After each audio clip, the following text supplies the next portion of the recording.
So, hello, and welcome to episode 6 of the Tainted Lands, Mist of Mournton. I'm the Dungeon Master, RJ Cresswell, and we're going to meet everybody else here shortly, but first.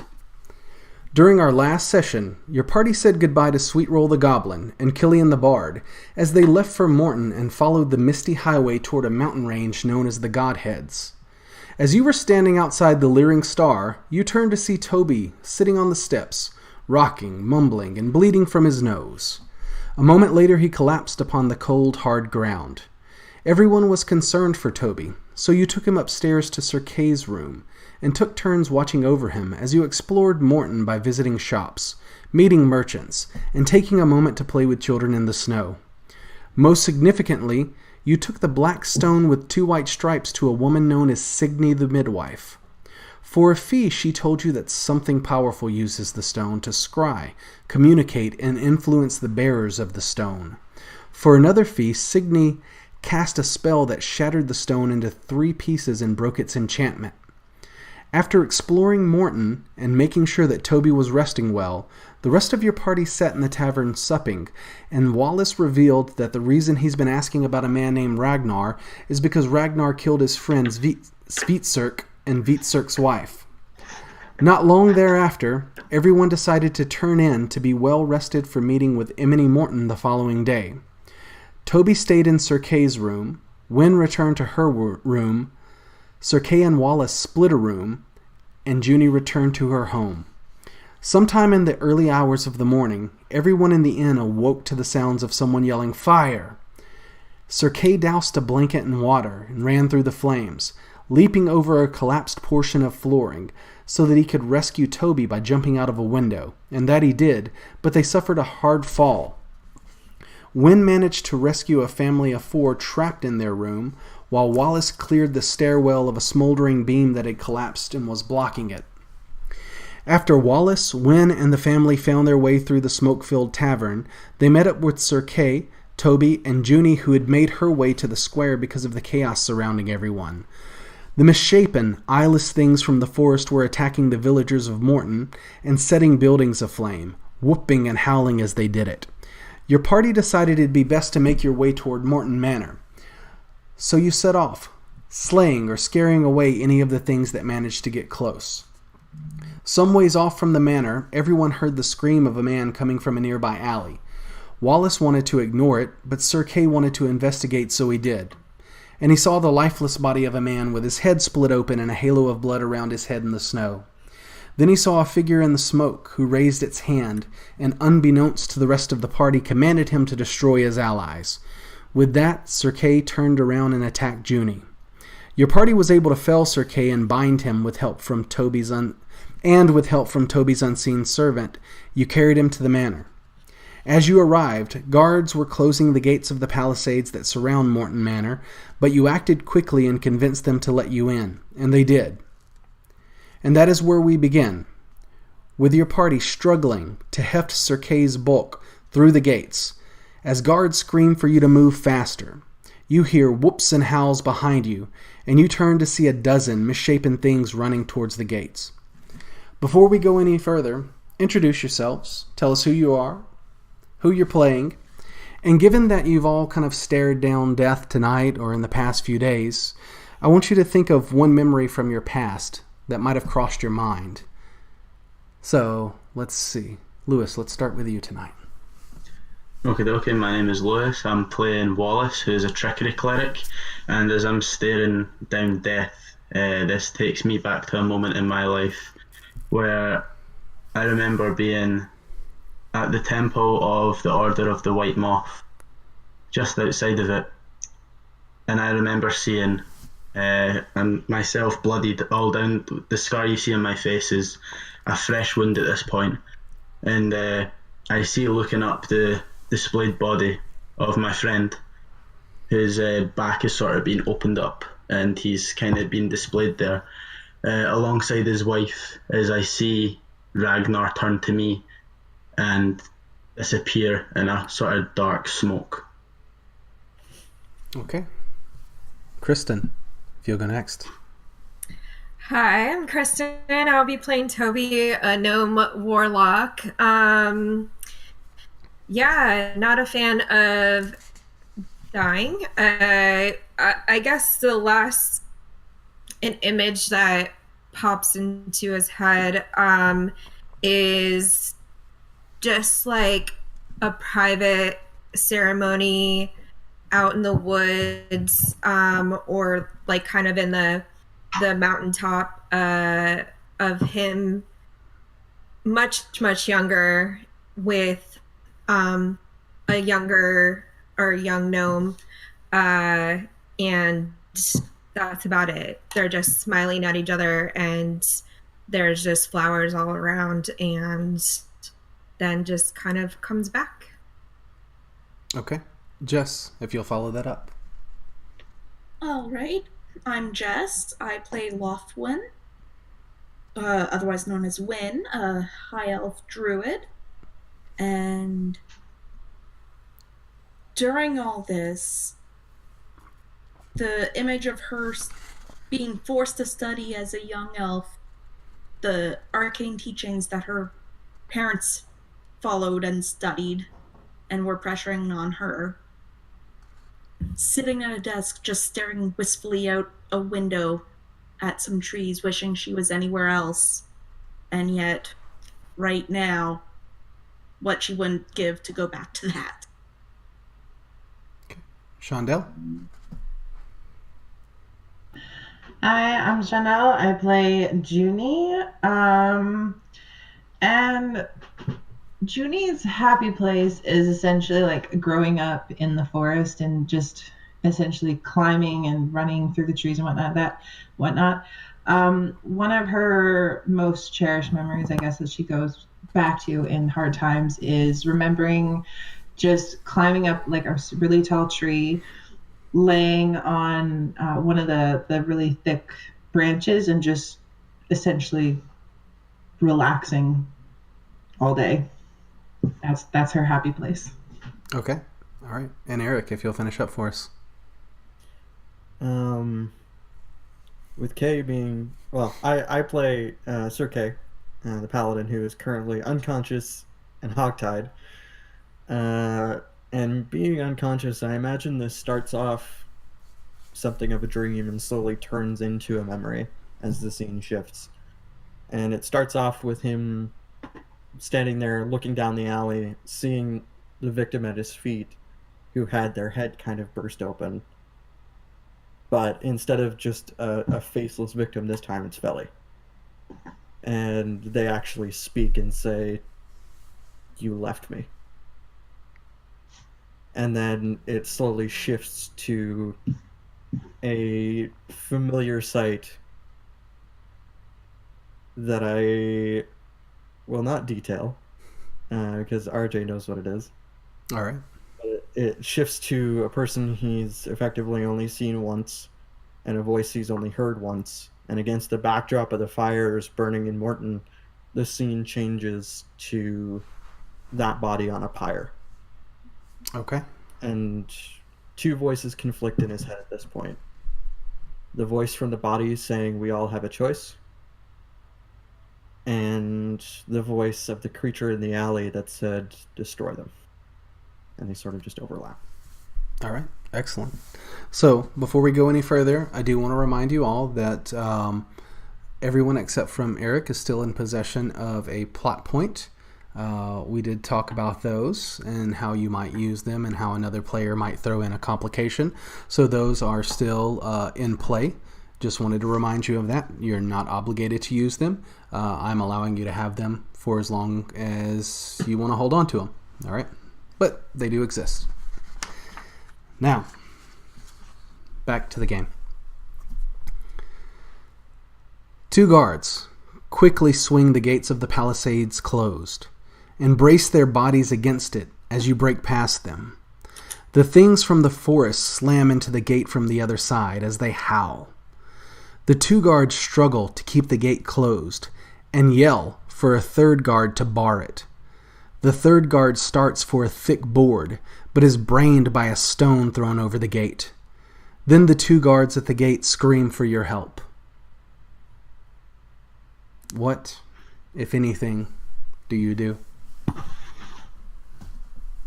So we're trying to run through the gate. So you have broken. So basically, kind of where we left off last time is you were running towards the manor. The guards were about to close the gates of the palisade, and I do believe it was Wallace who, just really quickly convinced them to let everyone in before they closed the gates. And ultimately the guards were like, okay, come on in. So as you're trying to get past the guards, you hear this whooping and howling from behind, and you turn and you see that there's like a dozen or more of these things from the forest that you'd previously encountered, the things that have been setting the village on fire and attacking villagers. You see many of them, kind of like coming from the darkness, running towards the gate. Then you break past the guards. The guards slam the gate shut. And then not long after that, you hear just like body after body just thud, against the gate. And it's only two guards trying to keep it closed. You know that there was a third guard that they had called over, and he was trying to lift this kind of like heavy board to put it in, to bind the door, to bar the door. And as he was trying to make his way towards them, just debris, rocks, torches, things are being launched over the fence, and a rock just kind of like brained him. His helmet came off. He's on the ground in the snow, bleeding out. Okay. Then, see, this gate is, what does the gate look like? Like, what kind of gate is it? And in relation to us and the manor, what's around me? Is it like a hill leading up to the manor, or is this like, are we far from it, or is it just like steps that kind of go up it? Like, and how tall is the gate? Okay, all right. So when you come into the gate, the palisades surrounding it are wooden. It's a wooden structure, but it does look like it's pretty well made. In terms of what's in here, you've kind of like entered a courtyard, and at this point, you're not very far from the manor, but it is spacious in here. Okay, because there are other kind of like little buildings within the courtyard, like storehouses, stables, things like that. So the manor itself is not like a huge castle, It's a little aged. It looks probably nicer than any dwelling you've ever lived in, your characters have ever lived in, but it's older. But in terms of like being a huge stone castle or anything like that, that's not what you're seeing right now, So it's just kind of, and it's not really like the Mountain Bailey either, where it's, like big hill, with a wooden structure atop it or anything like that. Like I said, it kind of opens into a courtyard with smaller buildings, pretty spacious in the courtyard, but the manor itself is not too big. Okay. I'm going to be assuming that I'm helping to kind of carry Sir Kay at this moment, along with the unseen servant and whatnot. And I'm just kind of grimace down at his sort of unconscious body and just kind of go, and I'm going to run over. Okay. All right. So you're going to want to run over and try to help? Yeah, I just want to like go over and try and pick up that wooden beam to put it over.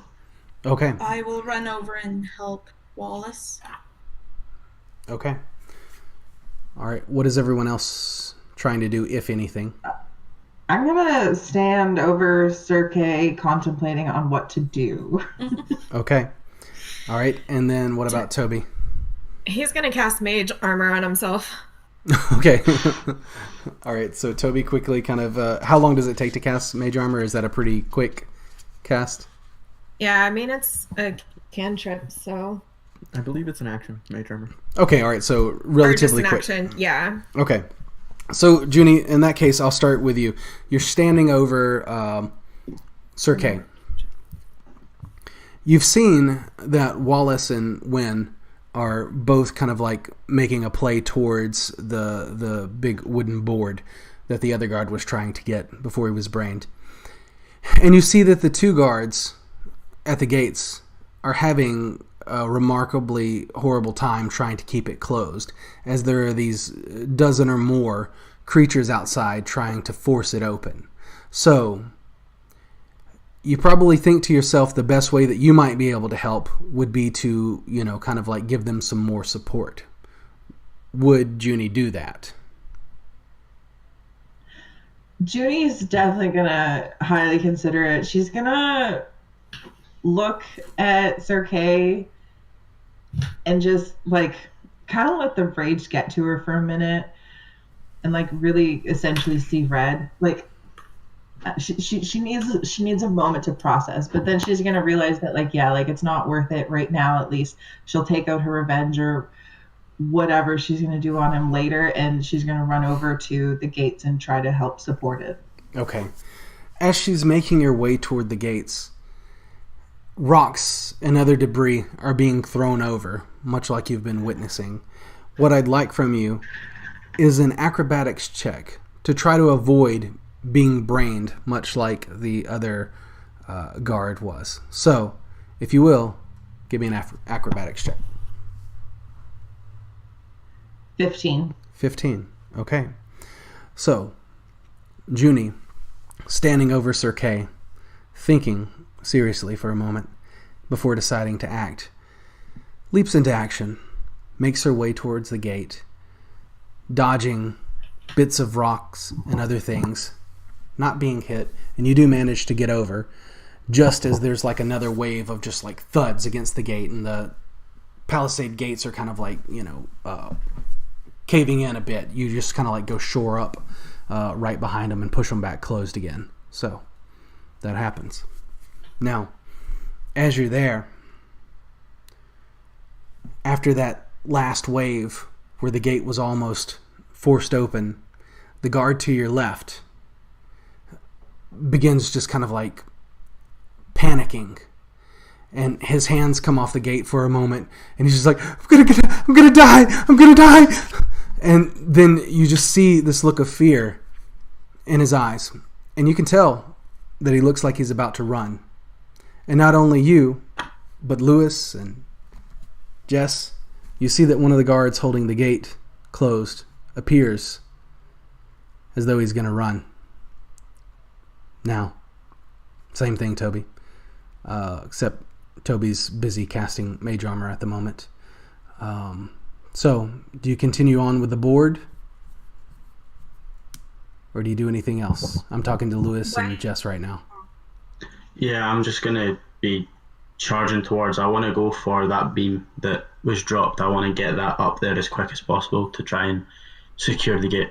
Okay. What about you, Jess?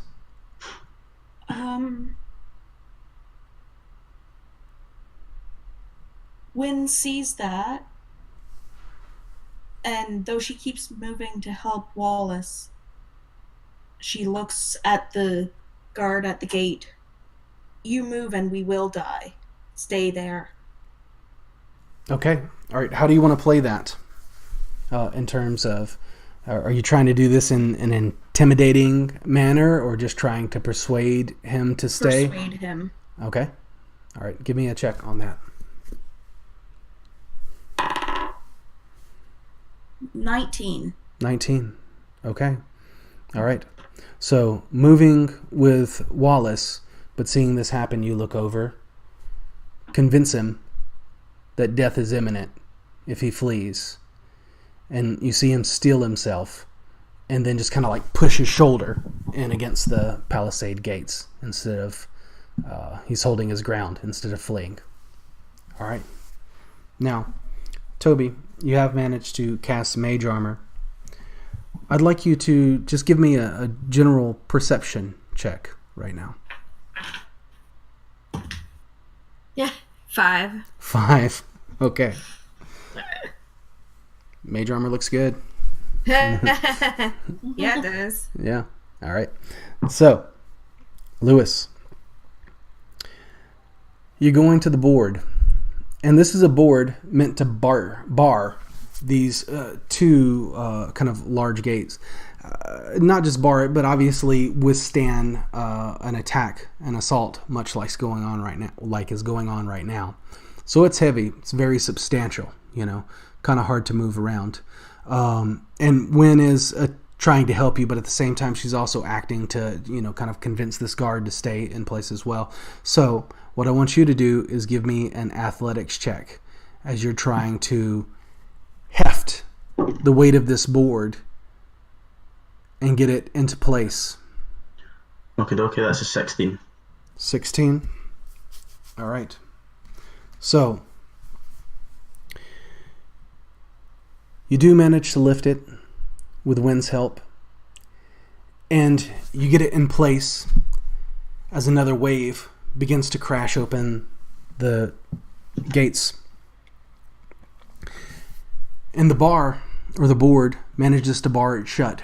But in the process of this, you're being pelted by stones, and the gates are just kind of like buffeting against, your body and things like that. So you do sustain a little damage. How much Most damage? of you. I'm going to tell you.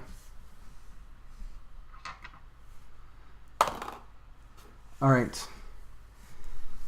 Everyone that's in the vicinity of the gates takes 2 points of damage.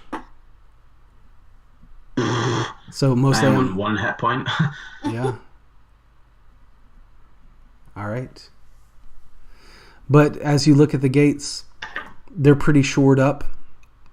You do see, now that you've had a little bit of time to, kind of like back away as they're barred, there is a bit of the palisades that are kind of like tearing away from the gates, but they seem to be holding in place. Now that they've been barred, you see no further damage, occurring to them. So, you look around, and within here is much like I described earlier in terms of the geography of the place. But in addition to that, lots of people have made it in here. I mean, you're not going to take the time to count right now, but they're in here, crying, panicking, things like that. You see folks injured on the ground, bleeding, things like that. And as you're looking around, you see kind of a storehouse off over in the shadows. And within the shadows of the storehouse, you see kind of like this pulse of light. And then shortly after that, you hear a scream. Oh, God. And you see, coming from the storehouse, is a rather large woman, dressed much like the city guard. And she has a crazed look about her. She's battle-scarred, foaming at the mouth, yelling nonsensical things as she makes her way towards the gate.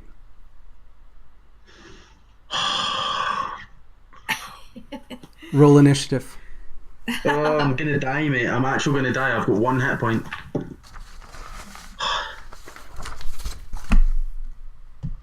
Just a point of order here from Beyond Consciousness. Kay did mention having 2 heal potions in the bag of holding last session. All right. Now, Eric, you've been tracking initiative for us. Would you mind doing that again tonight? I can tell you that the woman running towards the gate has a 4. A 4 or what? 14? 4. 4. Okay. 14 for me. That is Gate Crasher. 13 for me. Yeah, I'm 13 too.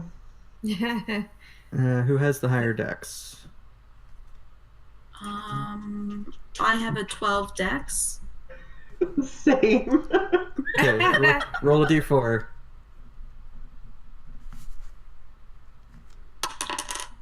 4. She goes first. Okay, so that's Wallace. Jeannie. What did you get, Toby? 7. Should I be marking down any other guards or anything, RJ? Not right at this moment. Okay, cool. You We're all well, set. you're unconscious, but all the guards are very busy doing things right now.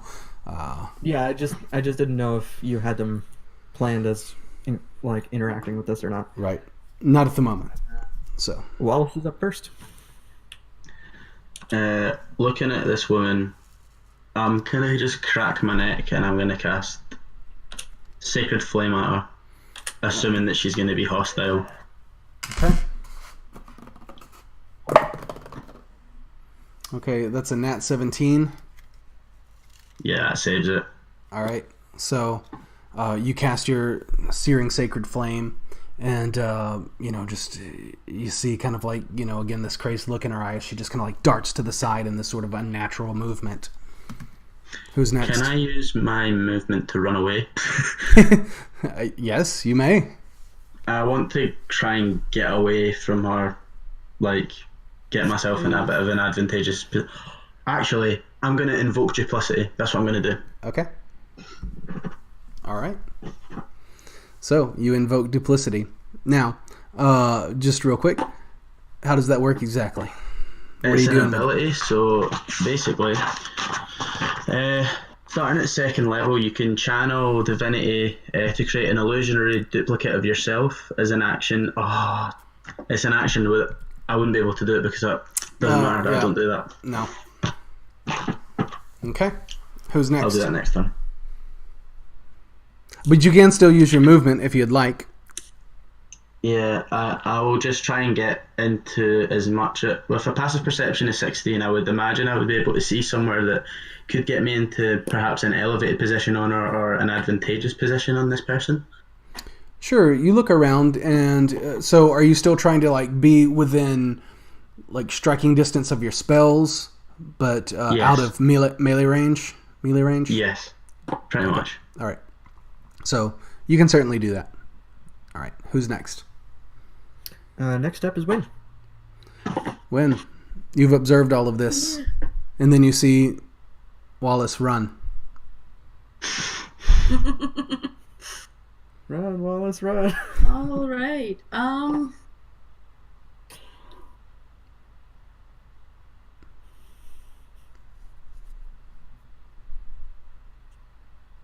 Yeah, I think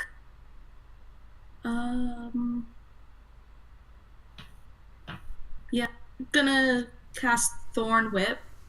Okay.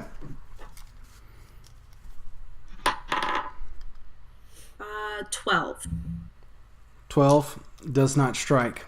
Well, rather, does not damage. As she's getting closer, you cast your Thorn Whip. It lashes out and just kind of like breaks against her splint mail, and you see that she continues to kind of shrug it off and advance. Anything else? No. All right, who's next? Next up is Junie. Okay, so I'm going to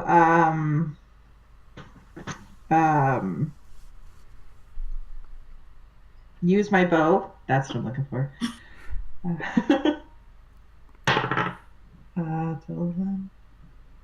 15. 15 does not strike. Oh, You knock okay. an arrow, let it loose, pitches into the dirt behind her.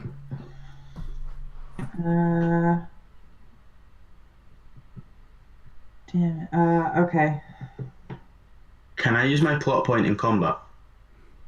Perhaps. Cool. Wait until your turn, though, however. I will. I'm so excited. All right. Shondell, did you have anything else? No, not this round. Maybe next round, but I think that's it for me, right? All right. Eric, who's next? God, I wish I was awake right now. Toby. Yeah, let's test the plot point. Can you so you can change the story, or? All right. So, well, you can't What- change. what- You can't change what's happened, okay? But Yeah, you can interject a bit of story in here. Obviously, you would probably want to do that for your advantage somehow. That being said, one of the other players will then interject a twist into it. And that twist is usually for the negative, So, oh my gosh, I used my plot point and the guard just kind of like dropped dead of a heart attack on the ground. The next player obviously wouldn't say something like, and then you check her pockets and found a ring of wishes. Nothing like that is going to happen, right? It's going to be, you're going to get kind of like a boon, and then there's going to be kind of like a bane followed on that.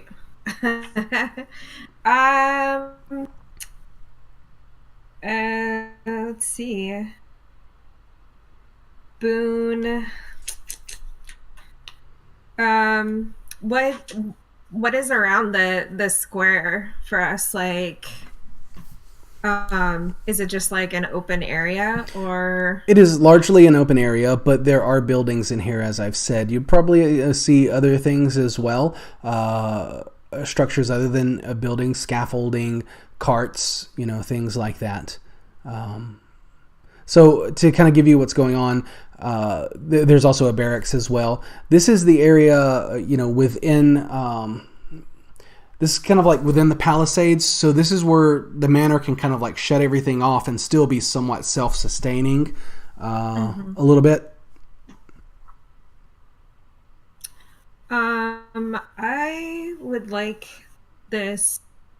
I would like this lady to just kind of turn back around like they forgot something in the building.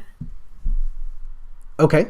I'm still not sure if that's how it works, but I would like to change the story where they haven't come out of the building yet. Okay. Oh, no. Okay, I see what you're saying. So they definitely came out of the building, and all of this stuff has definitely happened. So we're in the process of that happening. But like going back into the building. Okay. All right then. So let's think of the way that this can work. She comes out foaming at the mouth and is like, wait, 2 minutes. I left my iron on. Well, See, I had this funny thought where, like, if I still had mine, I'd have made her trip over my body. I was going to make her a trip, but I was like, I don't know how much that would Yeah. help. So, what we can say here is that as she's, kind of like lurching forward towards the gate, the storehouse that she returned from or came out of, you see that kind of pulsing light once more within there.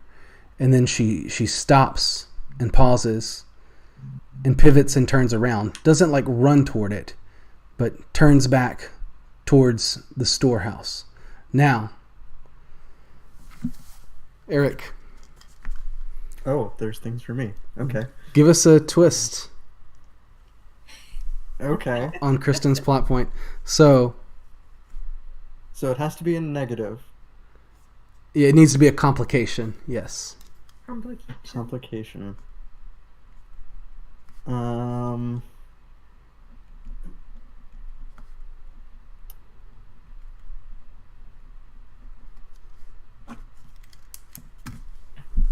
Oh, how mean do I want to be? Oh, okay. How about this? In terms of complications, the wooden post on the gate splinters. Oh no. Doesn't break, but it cracks a bit. Okay. All right. Kind of keeps the timing aspect in mind. Yeah, I'll Okay. remember that. Yeah, right. All right. I already used mine. So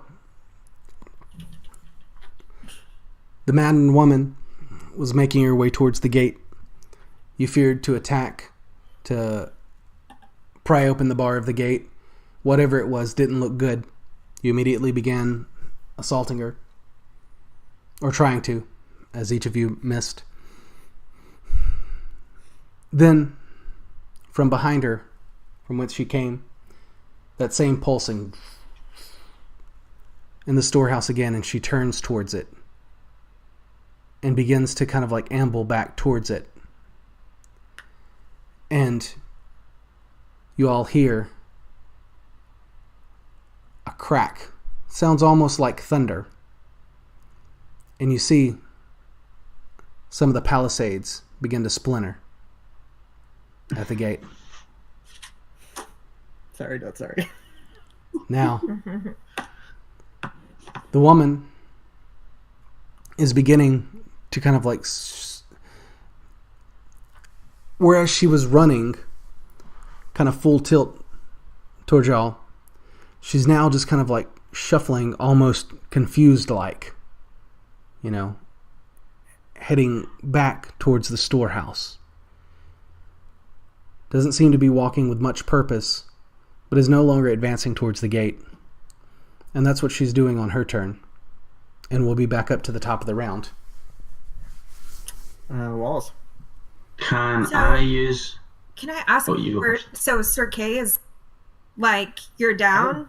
I'm unconscious and hogtied. I can't do shit.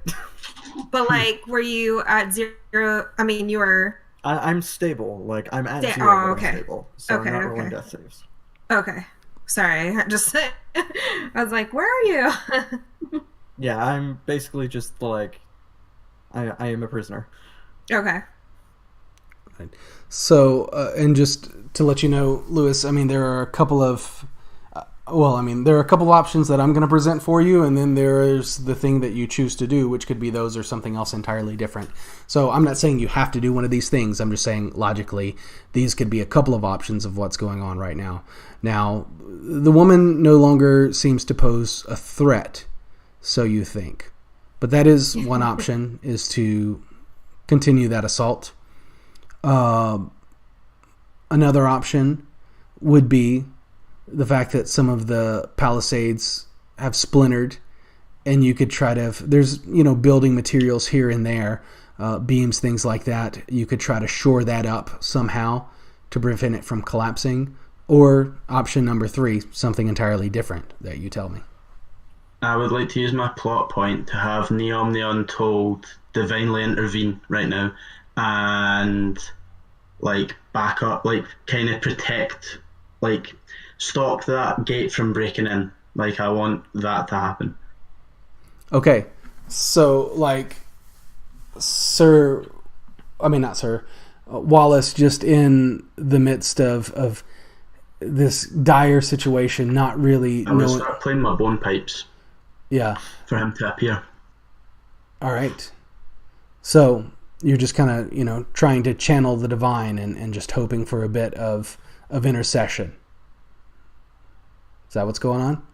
All right. Yeah. And then just for shoring up the palisades, making sure they don't collapse. Pretty much. Sure. All right. Tell me what that looks like.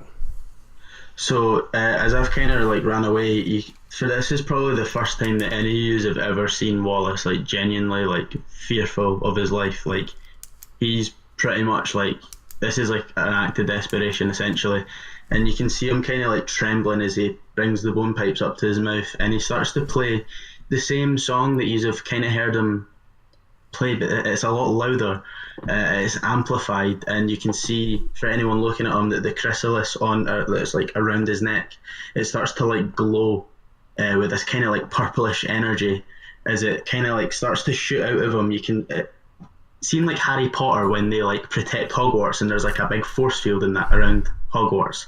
It's like that, but it's this purple energy that kind of defends our area.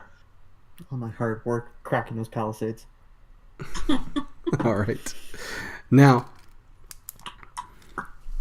Kristen. Yeah.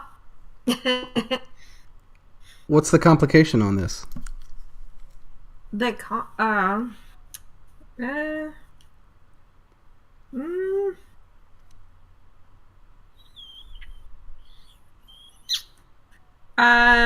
A rock is thrown over and hits Wallace's bagpipes. It's Wallace's bone pipes. Oh, wow. Bone pipes.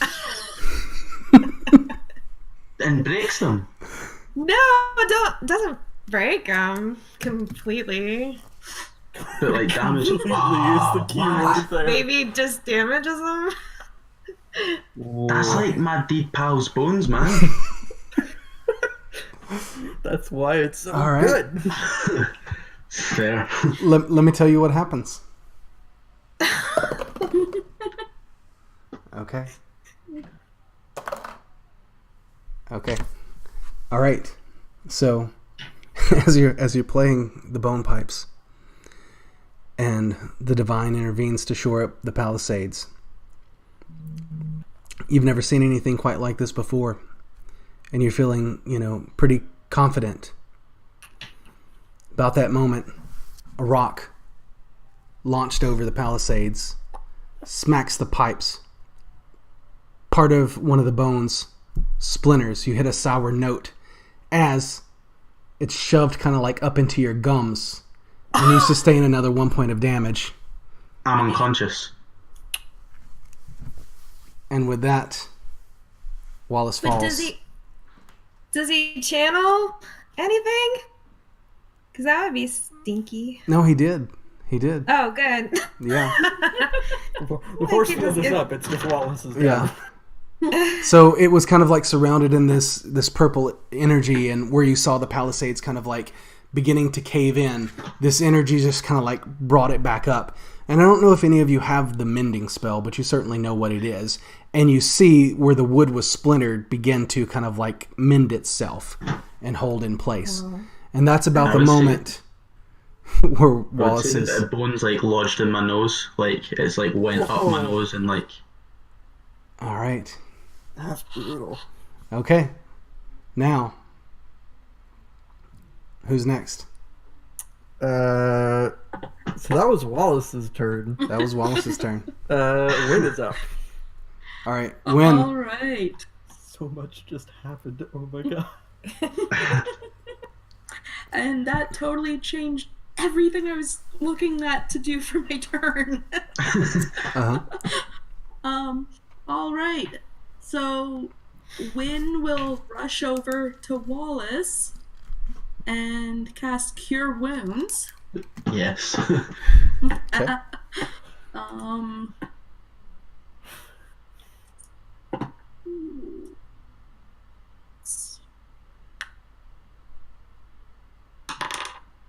6 points. Okay. I have 6 HP. Better than none. All right. Shondell. Okay, so this creature, whatever it is still walking to the store or whatever, right? No, it's not a creature. It's very much a human woman, and you could tell that. Okay. A large She's human still woman. walking away. Walking away towards the storehouse. Okay. I have really no other option other than to assume she's still a threat and fight her. So I'm gonna go or launch an arrow at her and hope it actually hits her. Okay. Roll to strike. That's not a hit. What was it? It would have been a 14. Okay, yeah, that's a miss. All right. So, just kind of like as she's walking, she's just shuffling from one side to the other, and it seems like it should be easy to get a bead on her and shot on her, but as you release, she kind of like shuffles to the other side and it misses. Okay, Toby. Toby's gonna go over to Wallace and try to fix his bone pipes with mending. With a mending? Okay. Yeah. Still up my nose, mine, so you have to take that out. Yeah. He's not squeamish, so. All right. So you take the pipes and then hold them within your hands and cast your enchantment over it, and it was relatively easy. It only splintered one of the pipes, kind of like they were all kind of like neat. It sort of like just kind of sent them askew a little bit as well, and one of them was splintered slightly, and it's relatively easy for you to cast that, and it just kind of goes back into shape, and the piece attaches and forms whole again. So you do that. Covered in bogeys, but all good. Other than that, all good. All right. Now, unless you want to continue pursuing the woman who's shuffling away back towards the storehouse, you can leave initiative. No. No? No. All right. I want to lock her in the storehouse. Okay. All right then. So, we'll say you keep your distance. She goes into the storehouse. And is anybody else going to act to do anything differently?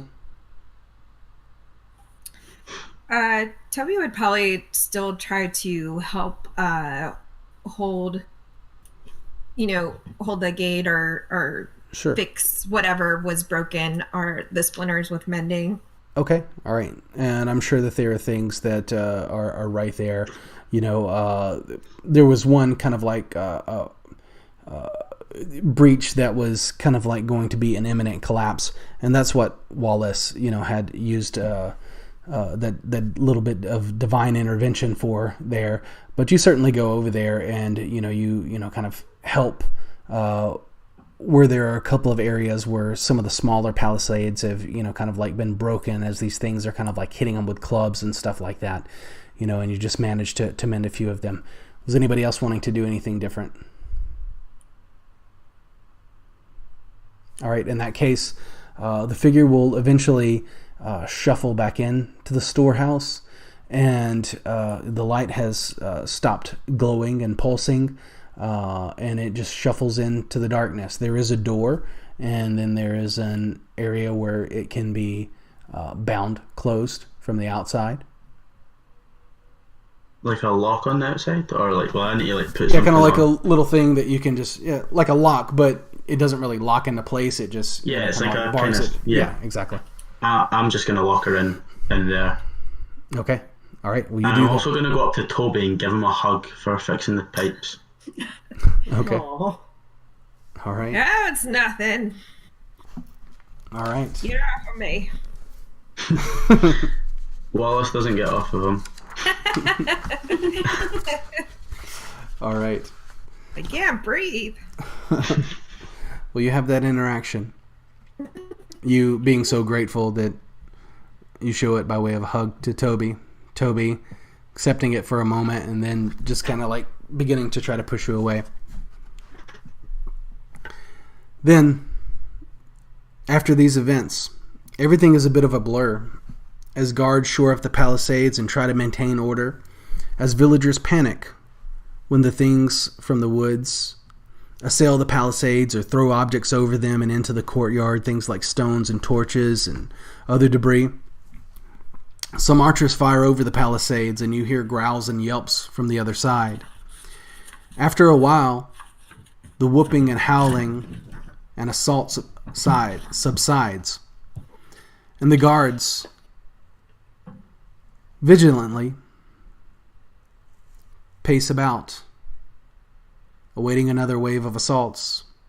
And when those don't come, they begin seeing to the villagers that are there and building multiple fires in the courtyard, as it is quite a cold night. Snow's on the ground. So they begin building fires that people can huddle around. And as you're there, you're looking around, you'd estimate that over 100 villagers have made their way into the palisades in the courtyard, and they're sheltered there. You're sheltered here as well in the stables with some others. You were kind of ushered in there. You're trying to keep warm. Smells in here like animals and the things that animals leave behind, but you're protected from the wind. A few moments later, Sir Kay begins to stir. You can tell he's regained consciousness and is trying to work at his binds. What do you do? Are we in gonna a be stable the- right now? I'm gonna be the first one on him because I'm just like, I'm gonna shut that down right away. What's that mean? What's that look like? Like, okay, so Judy's gonna notice that he's like stirring and whatnot, and gonna go over to him, and I'm gonna keep my dagger out because like he threw a spear at me. So she's going to be very cautious and just kind of stand over him and like nudge him with her foot quite not violently, but like pretty.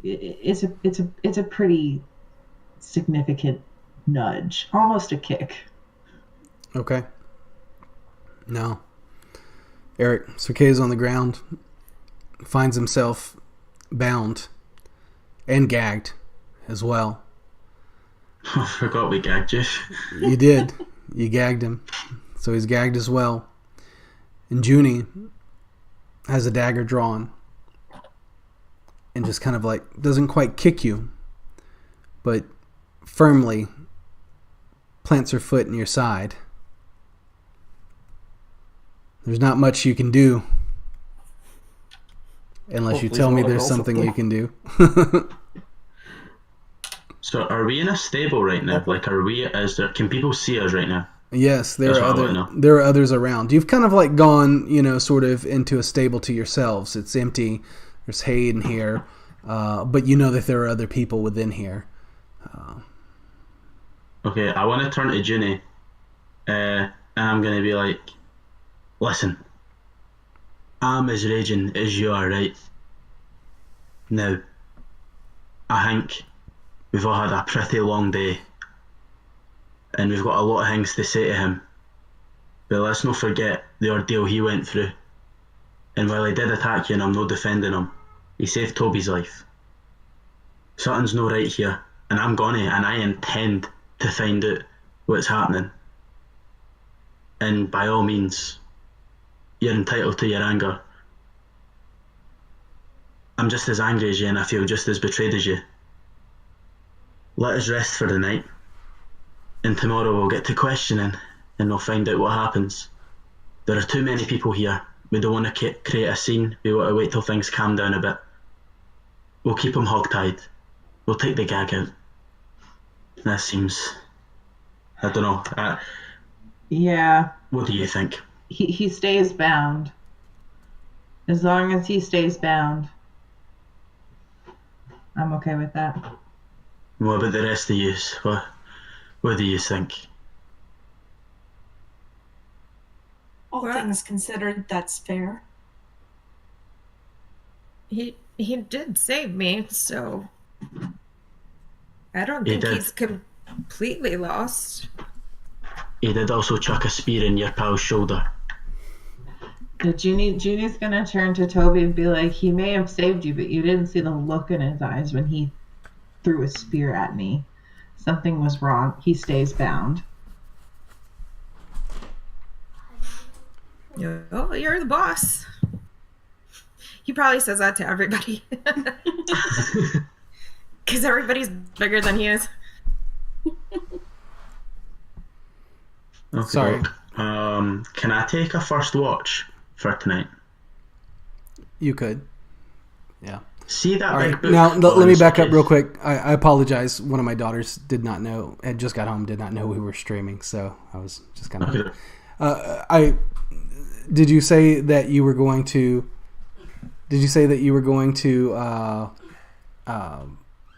leave him bound, but take the gag out? Yes. Okay.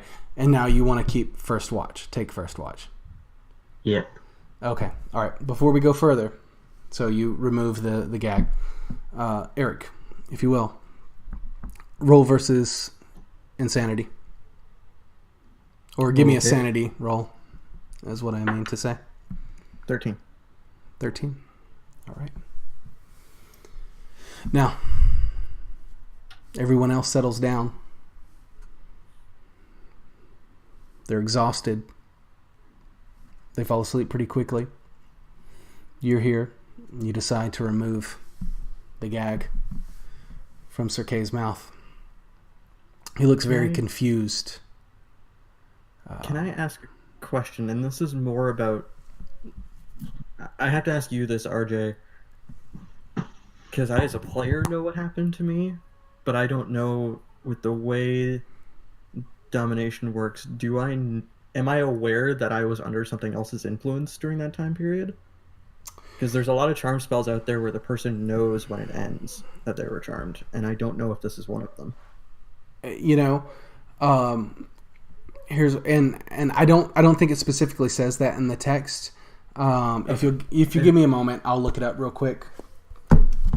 Okay. Because that may If it doesn't say it, I'm gonna play it as if I don't know. sure. Like, if it doesn't say it explicitly, then I don't know. Yeah, give me But, just a brief moment. So basically, as I take the gag out, with everyone else sleeping, I'm going to come right into Sarkay's face. Like, to the point where we're like nose to nose almost. And I'm just going to be like, you've got a lot to answer for, mate. If you get that close to me when I'm awake, you're gonna notice that, like, I'm effectively concussed. Like, my pupils are 2 different sizes, but you know I didn't take a blow to the head, so you don't know why. Okay. Okay. I'm gonna consider that any, like, possible lingering after effect of what happened. Yes, and I just kind of quickly skimmed it. I didn't see anything that indicated that you would automatically know that had happened, so you probably don't. But yes, these effects that you're talking about, I can tell you that very much so you are confused, you know, and you feel all out of sorts. And oddly, you think of a gnomish woman you once knew.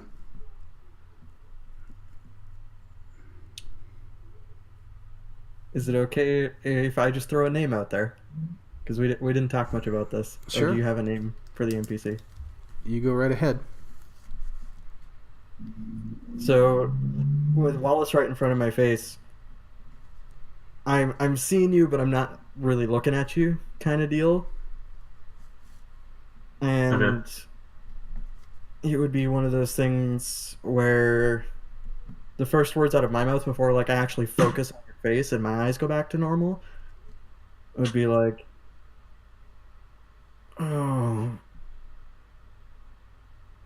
the last time I haven't felt like this since Nissa. Wallace, why are my wrists tied? Why are your wrist tied? Well, I'd like to know why you thought it was alright to throw a spear into Ginny, and why you betrayed us all when we were in time of need, running through the Eyeless. What? No. I'm gonna go to, so see that book that Sarkay has, the one that's like wrapped in chains? Yeah. Is that on your person? Or is that hidden? Is it concealed? It's chained to my hip, but, like, it is bound in, like, chains. Like, the chain wraps around and then attaches to the corners, so you'd actually have to, like, you have to unlatch it from me to, like, unchain it and open it up. Okay.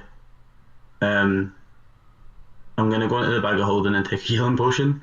And I'm gonna attempt to grab this book, and I'm gonna be like, you've been acting funny, mate. I don't like it. What is this book? When he touches that book, I immediately snap to focus. And I'm just gonna say, nobody else is awake right now. So in a No. very hushed voice, I'm gonna say to Wallace, I remember what happened. I don't know why it happened.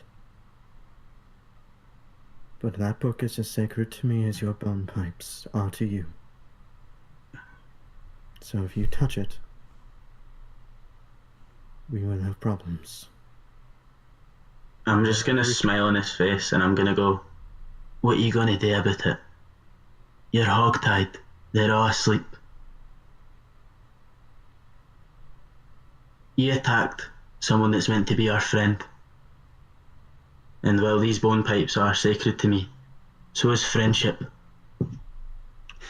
And you betrayed that, mate. I'm gonna look at him, and I'm just gonna say, if I wanted any of you dead, I'd have left you in those woods. There's no point in me turning on you in the middle of a city when I'm outnumbered. Something Then- got in my head. I heard the words destroy them, and suddenly it wasn't like I was under someone else's control. It was more like it was my own idea. But you know that's not the case. But do I know that's not the case? Okay. Otherwise, why would I have bothered saving Toby? Or helping you guys save Killian? I could have told the bandits that we were coming. I could have gotten us all killed. I could have left you all at the death road. There were multiple times I could have gotten any single one of us killed, picked you off one by one if I chose, instead of trying to go at all of you at once. I'm not a smart man, but even I know the odds. You still did it, mate. You I don't know. And you still done it. And you convinced a man to strip in the middle of the street with magic. Is it really so hard to think that someone else could do the same to me?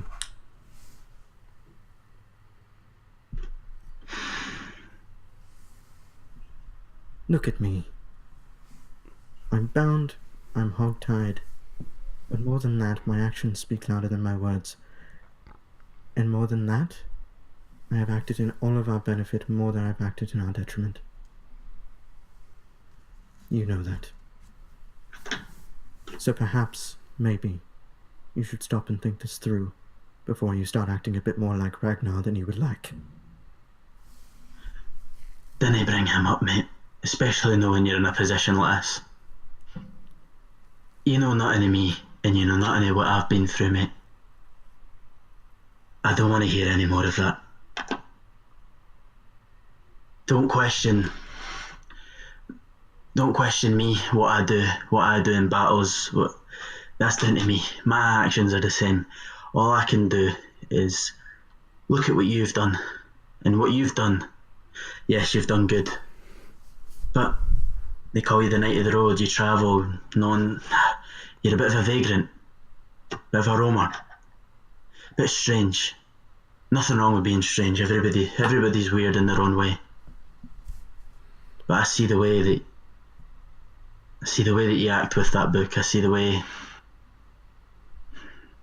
that you, when no one else is looking, and I don't trust that. I have this gut feeling about it. And I'll find out. I will find out, mate.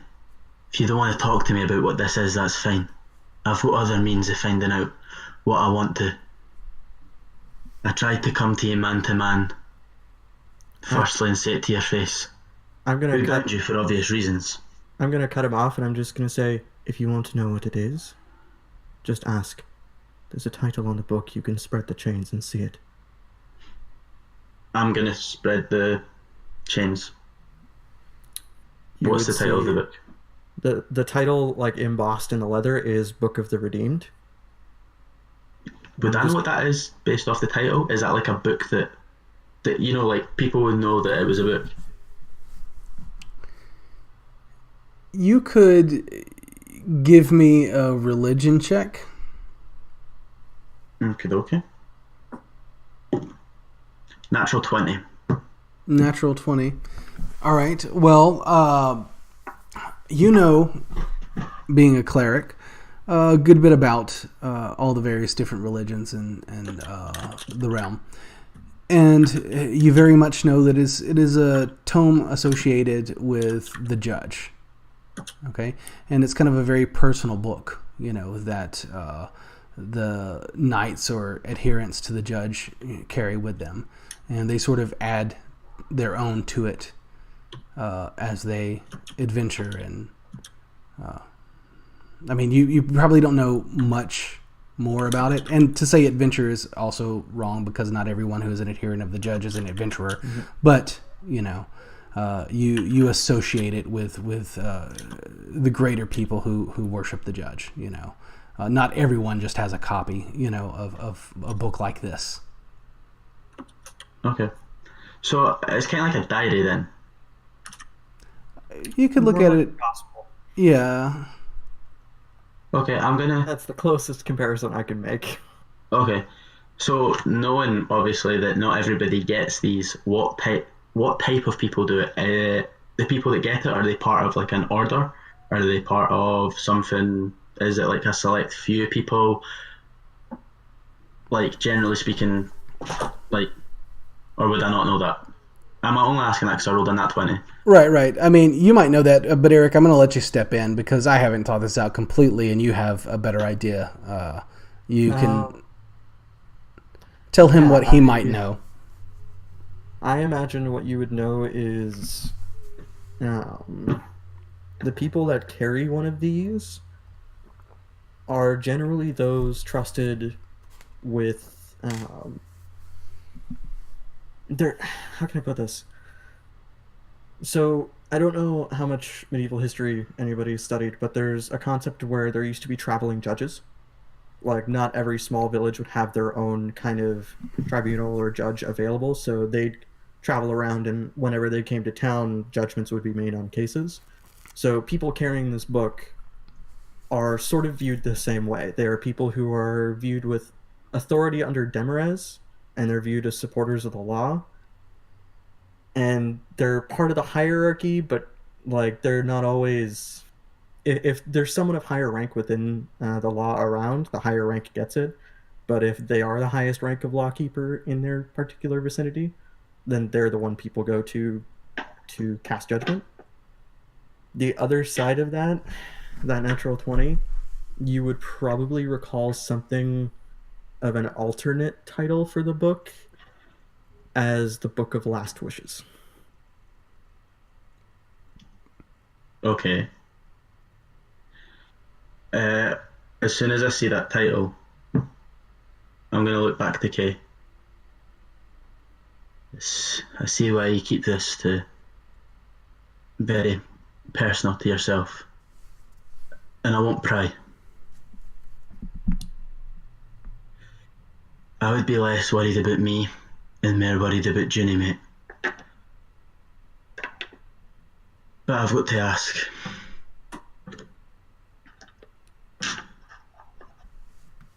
Why? What did you see before? What was the... I just can't grasp my head around this. You say you hear a voice. At this did you point, see anything else? Kay's eyes would close because he's focusing and he's trying to call up that memory through the really twisted nightmares he just had. So he's trying to get the clearest picture, and he would just say, I saw a corpse with its head split open. Standing over it, through a haze of smoke admittedly, was something vaguely humanoid that raised a hand and spoke. And all it said was, destroy them.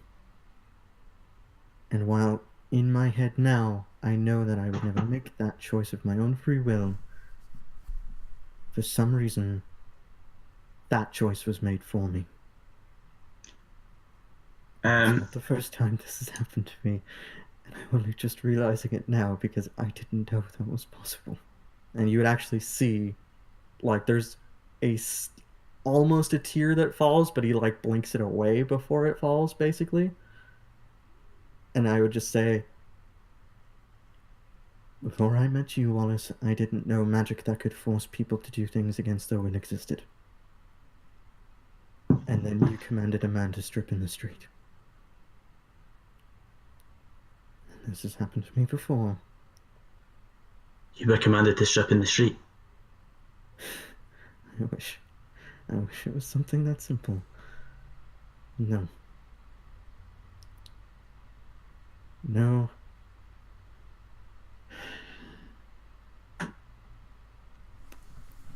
Shondell. Just no. And I, like, you would see there's genuine grief over what has happened here on his face. Like, there's no lies going on. He's actually being very open and honest about this currently. Like, he is grief-stricken at the thought that this has happened to him before without knowing it was happening. All right, Shondell. You laid down to sleep, and you drifted off. And your sleep was disturbed. The sound of talking. Two people, your compatriots. One of which who very recently attacked you, knowing that he was alert and awake, stirred you, roused you from your sleep. And you've been listening to this conversation, unable to return to sleeping,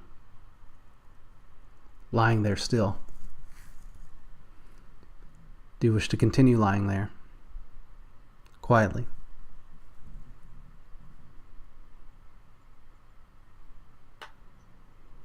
Yeah, for now, because Junie was listening to this, and she really needs to think about it. Like, she really needs to process it, because she can't see the look on Sir Kay's face. She can only tell or assume how genuine and honest he's being by the tone of his voice.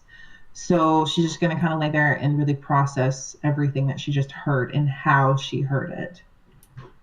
Okay. In that case, let's do this.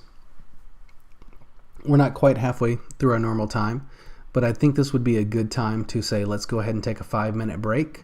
And then when we come back, unless anyone is opposed to it, perhaps say that the night has passed and you've woken. You would have set up other watches or what have you, but it's going to pass without incident unless there's something that you want to do. Is anyone opposed to that? I would talk to Sir one more question. Oh, that went all warbly. Could you say that again? I would like to ask Sir one more question. I can do it when we come back if you like. Just like before the... I think it's a connection issue. Okay, all right. So, yes, it was briefly there, but it looks like everyone's back in. So, did you hear what I said about breaking, coming back when people have awoken? Yeah, I was just saying that, like, we could, like, when we come back, I would like to ask Sir Kay one more question. Okay, well, let's go ahead and do that right now, real quick. Okay. I'm going to look to him and I'm going to be like, Kay, yesterday I opened up to you about something very personal to me, and I've never told anyone in my life that before. And in doing so, these things are difficult for me to talk about. They always have been.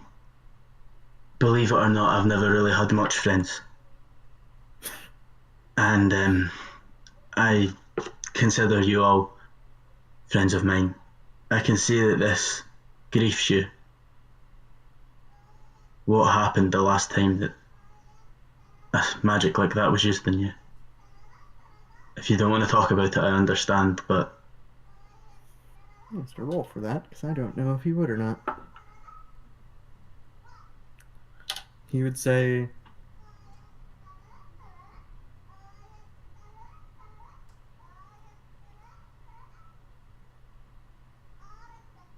It's difficult to talk about, not because it's fresh, because it was someone I thought I loved.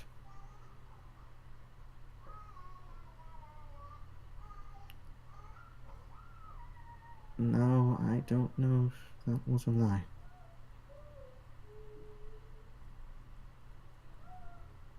I'm going to need a bit of time to settle myself before I tell that story. Understood. I have a few years at least of things to think through. Listen, we've both had a pretty rubbish night, and I don't know what's happening, and I don't know why, but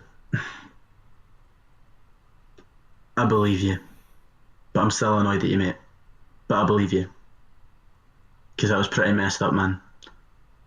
We'll talk tomorrow. Just get some sleep. Before you... Do you mind just sitting me up, please? No bother, mate. And I'm just going to set him up. Oh, thank God I can feel my right arm again. Okay. All right. So we'll pause there. We'll take a quick 5-ish minute break. When we come back, we'll pick up with everyone waking for the morning. At that point, you will begin using your 3rd level stats. All right. So, Cool. let's break. Be back shortly. Scene 5. Okay, so we're back from break now. Your characters, your party,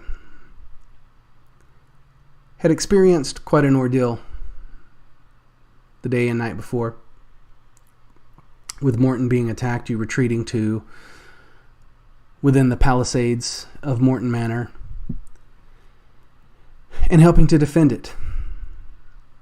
And eventually you found shelter within some stables. And you had a bit of a tense moment as some of you settled down, and as Sir Kay and Wallace, with Sir Kay being bound, Wallace undoing his gag, began to asking him to account for what had happened when he attacked Junie, and Sir Kay was confused and began answering best he could. Now we return, and your characters have split up watch. You left Sir Kay bound, but sat him up, and you've all taken turns just kind of watching over one another. And it's the morning, and I suppose we'll say maybe Toby had last watch. Toby, you know that it's light outside now. You look around, your compatriots are sleeping soundly. You hear whimpering and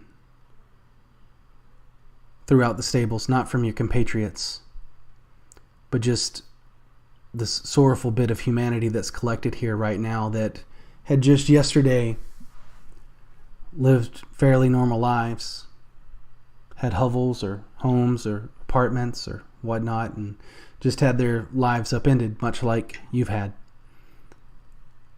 And they appear to be dealing with the sorrow from that. What do you wish to do as your compatriots rest?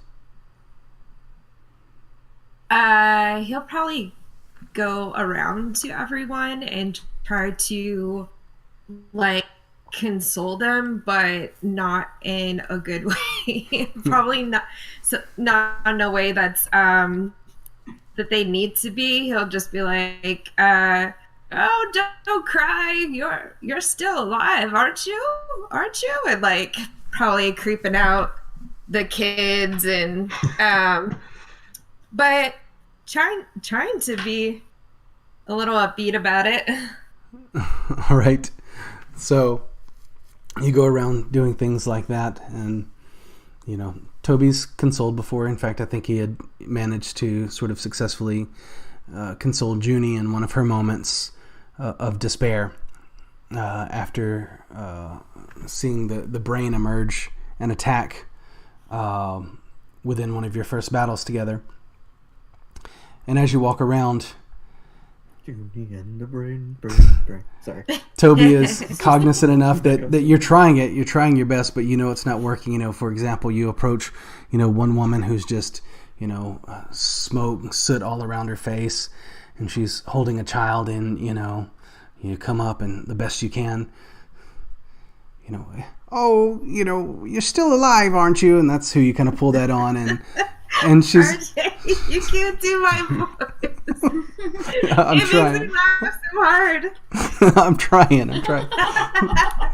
So you say this to her, and then she just kind of looks at you, and, you know, she's got the soot is just kind of like cut through with like tear stains, you know, where it's got cleaned, you know, the soot in this kind of like path down her cheeks or whatever. And then she's just, as you say that, she's like, "But my John's not."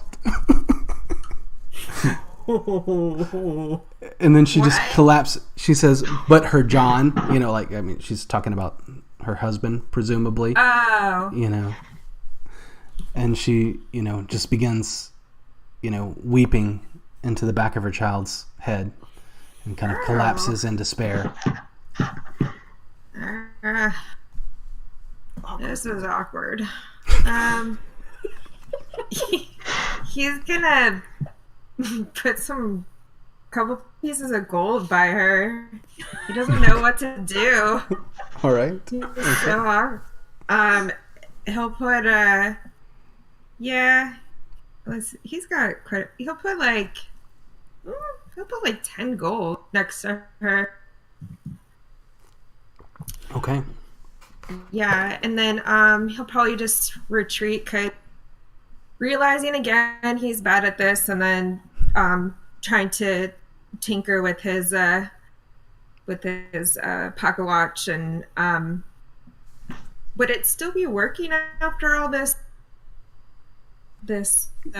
chaos fighting? All right. Or is that up to me?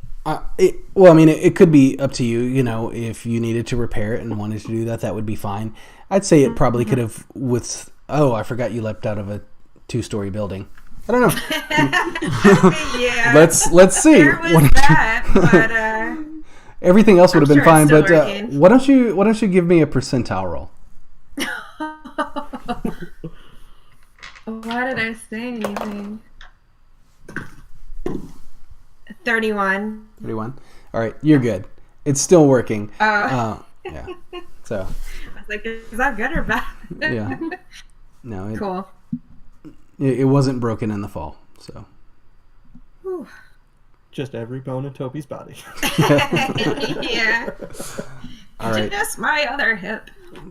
So Toby, you go back. You know, kind of like examine it. You recalled the fall from the night before, and kind of had a brief moment of panic. About this very special item that you have, that you've built. And anyway, you look at it, and it's still operational. So no worries there.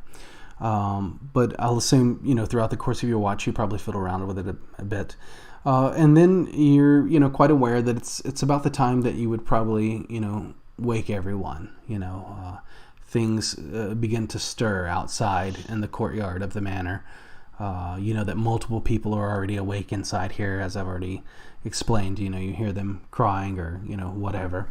And you've already experienced that. So how would you go about waking your compatriots?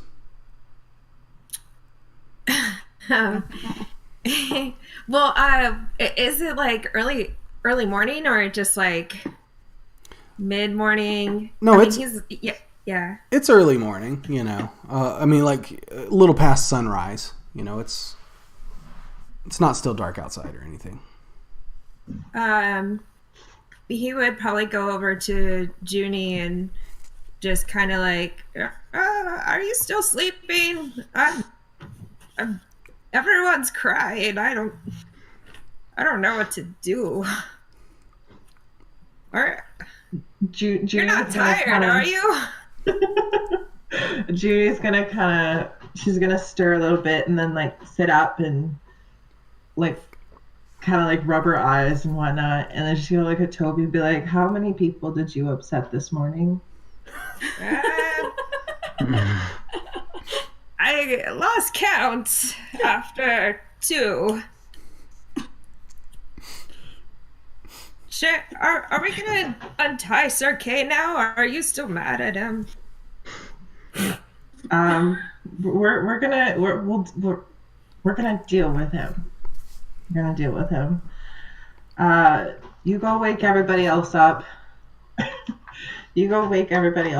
Tell them that it's morning, and I'll deal with Sir Kay. So he literally goes around to everyone else and says, "Wake up! It's morning. Wake up! It's morning." That's pretty much what I said. All right. So Toby's doing that. Have kids? Chandel, as he's doing that, what did you have in mind for dealing with Sir Kay?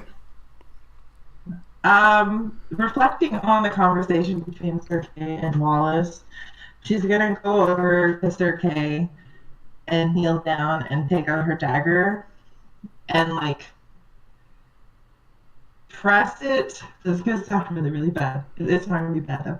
Press it up against his neck so that he wakes up.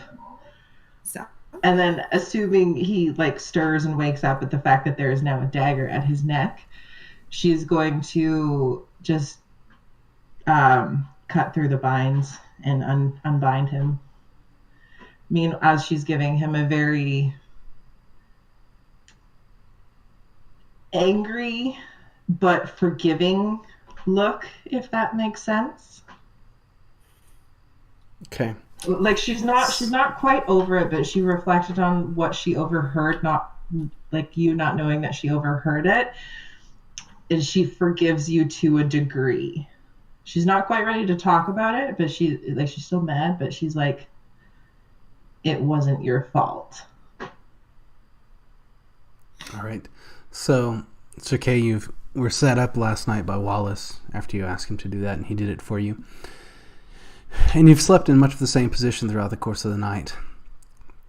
And you awaken by just kind of like the sharp sort of sting of very cold metal placed against your skin, which is already cold, but this is much colder than your skin was.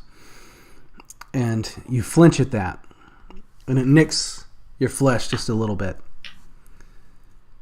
That stings as well in the Frigidaire. And you look in front of you, and Junie just has this very stern look on her face. You register that. And she removes the blade from your neck and cuts your binds. Once I'm free, I'm just gonna stand and stretch, because first off, I've been hogtied for something like 10 hours. So stand up, stretch, make sure I can actually like walk without tripping and falling flat on my face. Eric, I need you to give me a save versus deep vein thrombosis. Is this going to be Constitution or Athletics? Stretch save. Just kidding. All right, yeah, so you stretch. Stretch, and then kind of look over at Junie, because I assume she still has the dagger in her hand. Just kind of like wipe the blood off. Not going to say anything. Just kind of nod, and I'm going to... You'll hear the rattle of the chains coming off the book as I wander out of the stables reading. Okay.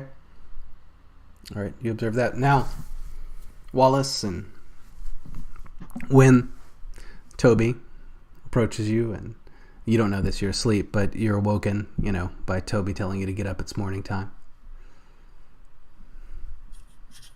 And as you wake and stir, you'll see Sir Kay leaving the stables with his book within his hands, cracked open.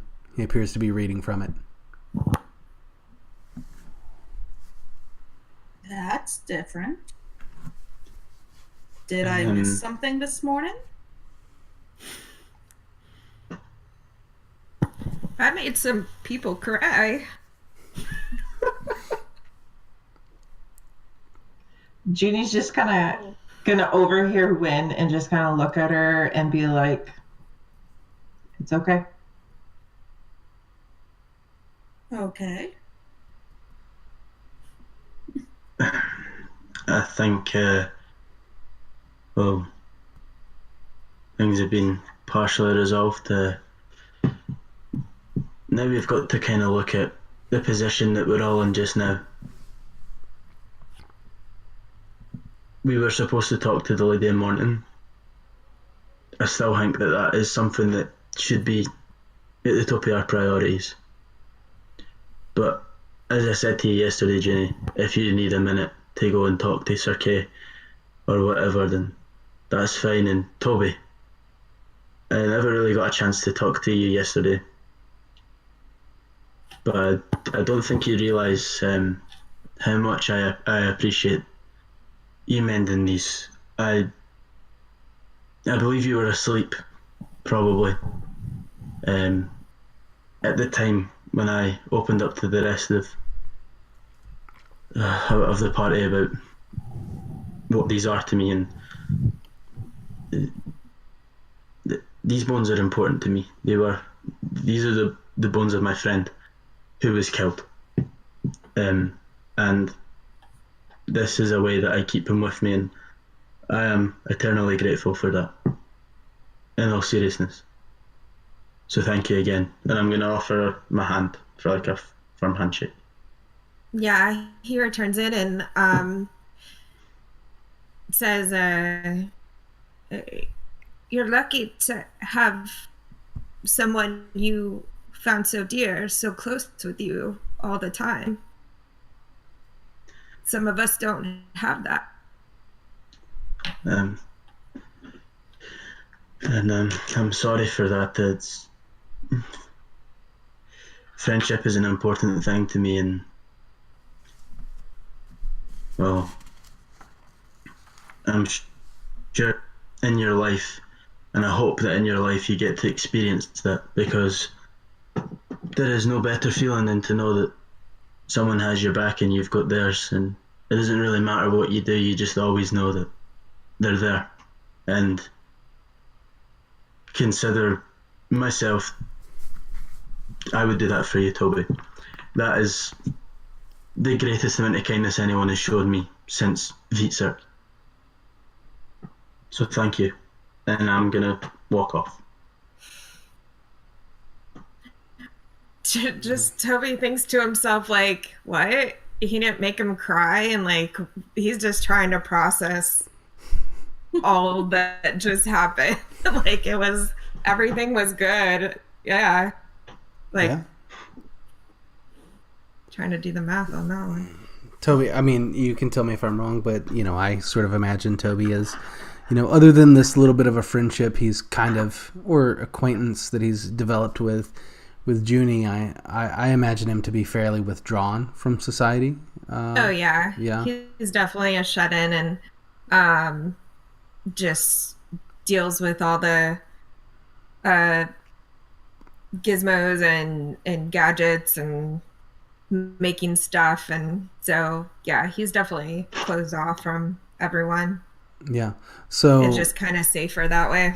Yeah, so I kind of imagine. I mean, you've had a couple of moments here and there with people within this party, but this is probably just kind of one just completely normal moment that you've connected with someone, and it's not been extremely weird or anything like that, and it does probably leave Toby a little bit, stunned, as he's reflecting on it. Yeah. Definitely. All right. Let's see. Jess, what do you think Wynn would be up to first thing this morning as she observes all of these things going on around here? And, while you weren't awake at the time, you do still very much hear some of the same things that Toby had heard earlier, the sound of weeping and what have you. Well, once she wakes up and sees that everything at least appears to be good with Sir Kay, I think she might start making her way around to the various groups and helping bandage any wounds. Okay. That there might be. All right.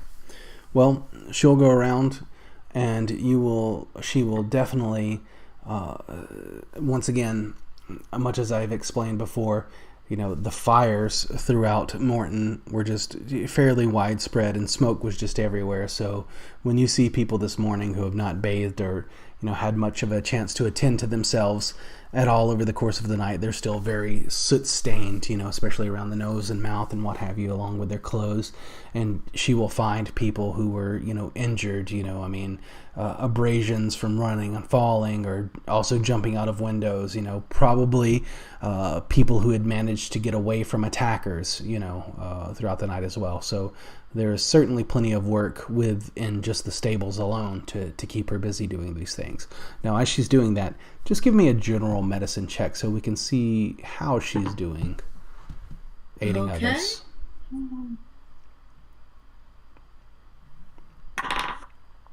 Nat 20. All right. Okay.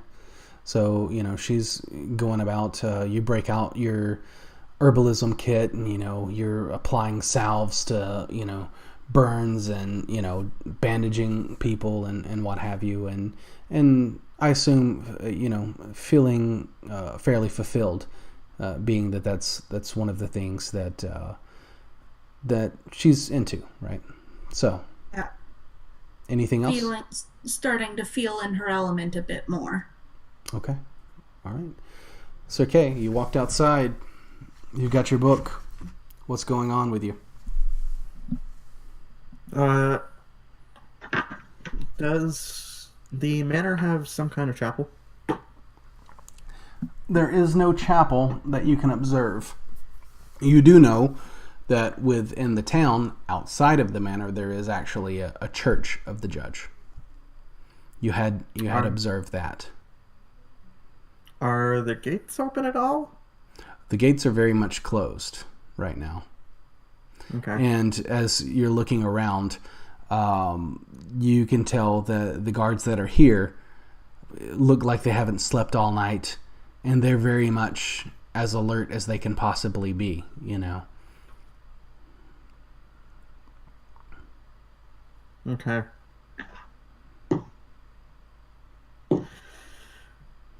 I'm just like one of the off-duty guards. I'm just gonna like check in and say like, was the night okay? Did we face any more attacks? Are there any more noises? Like, just kind of get a rundown of the situation, I guess. All right. Real quick. So you do know that there's a barracks here, but I mean, and you don't particularly see any guards that you would deem as off-duty, but you do see them just kind of like stationed here and there, you know, like near the gates, outside of Mournton Manor, things like that, on patrol. So you can certainly find one, and as you approach her, you know, she's kind of like just sort of like leaning against a building with her halberd. You can tell that she's, you know, kind of like looking around, you know, trying to be vigilant, but her eyes are, you know, pretty heavy. And you approach and ask her, you know, if the night passed without incident, more or less. And there were no more attacks last night.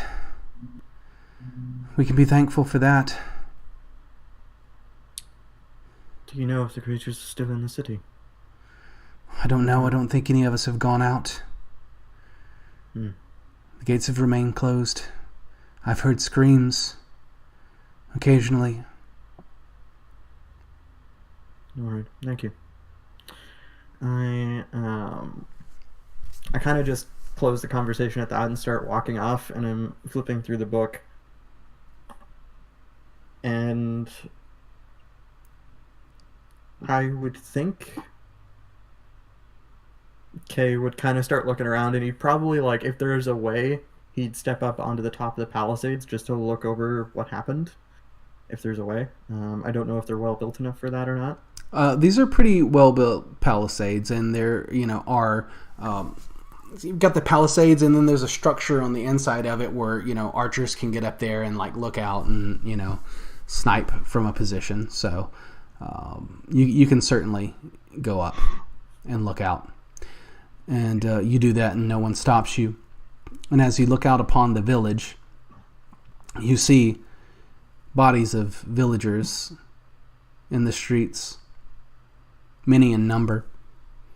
You see several buildings burned down, though the entire village has not been razed. And given the amount of smoke that you saw last night, it doesn't actually look like as much damage as you would have imagined. You know, yes, several buildings have burned to the ground, including the Leering Star. Nothing remains of that but embers and cinder and soot. But yeah, it looks like the carnage was fairly widespread throughout the night. Oddly, though, as you look out upon the village, you observe none of the things from the forest. Okay. It's cold. Alright. You see your breath escape you, hang in the air about you. And you smell the scent of the flames that have died and the smoke, remaining smoke, that's drifting throughout the air.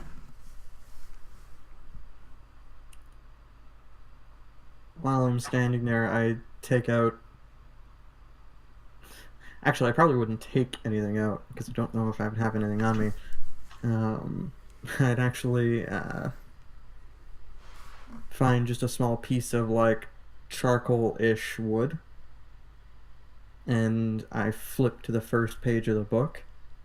That's blank. And on the first page, looking out over that scene, I'd start writing my oath. Okay. And I think he would only write the first line, and it's probably going to get changed later, but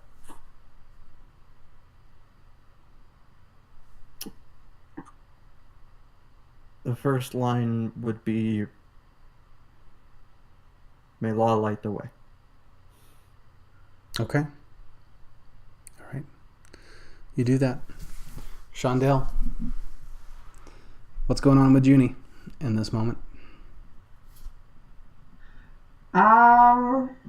She's just gonna go out, like she's gonna leave the stables, go out, and again walk around, try to kind of assess damage.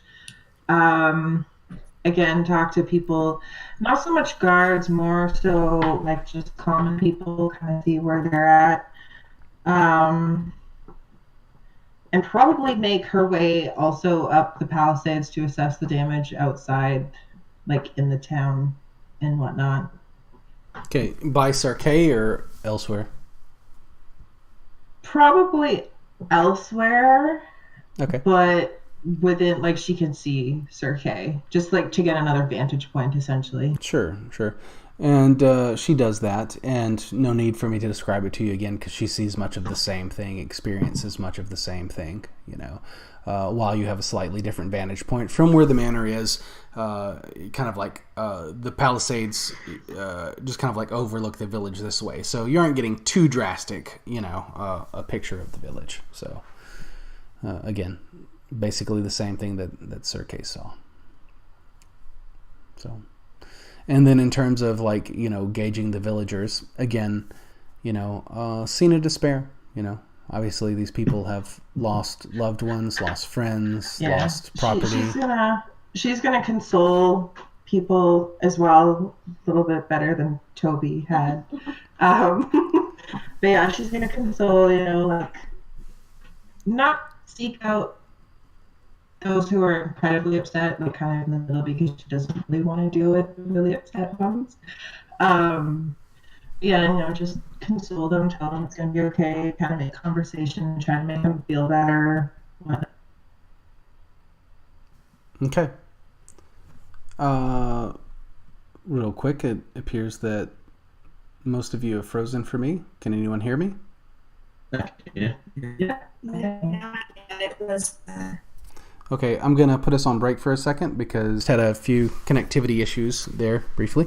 But we left off with Junie overlooking the village. Now, finally, I'd like to bring it back around to Wallace, who also stepped out after having that moment with Toby. Is there anything in particular that Wallace is doing just after waking? I want to look for the Lady of Mournton. I want to look and see if I can find anyone of significance. Okay. So as you're ask about if I need to. All right. So you find a guard to ask about the Lady of Mournton? Yeah. It's not I a would problem. just go up to them. I would just say to them, excuse me, I was wondering where Lady Mournton is. He'll look kind of oddly, raise an eyebrow at you. And what business is it of yours? Well, I saved her life the other day, nothing bigger that, but I need to speak to her. She told me that she was going to speak to me, well, would have been yesterday, but... It would have been today. Oh, it would have been today, sorry. Yeah. Okay. And who are you? I'm Wallace MacDonald. I saved her life. You can ask her yourself if you don't believe me. All right. And where are you within here? I'm just the dwarf. I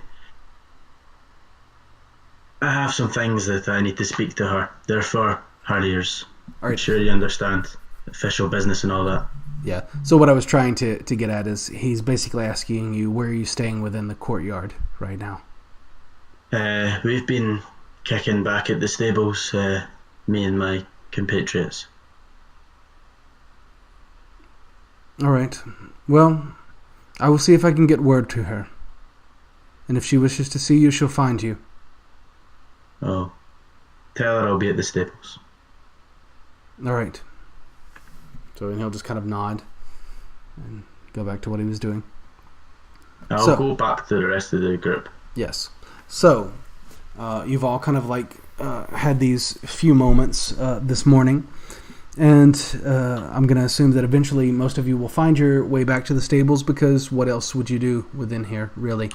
And you've kind of collected back into the stable that you had spent the night before. What do you say to each other? What do you plan? Alright. I spoke to a guard about speaking to Lady Mournton, and she might be coming here. And this is something we should probably talk about. These things are clearly dangerous and they're now attacking the city. How are we going to combat this?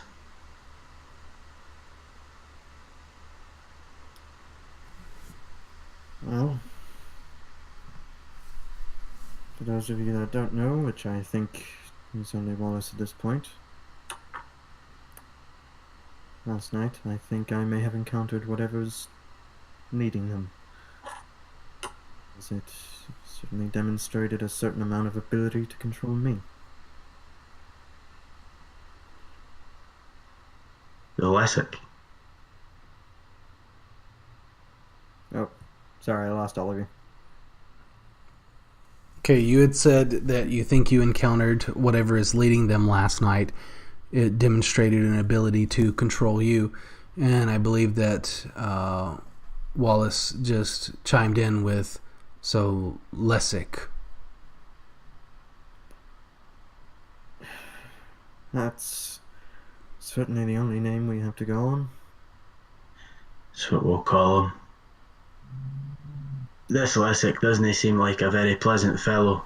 No, I it don't know.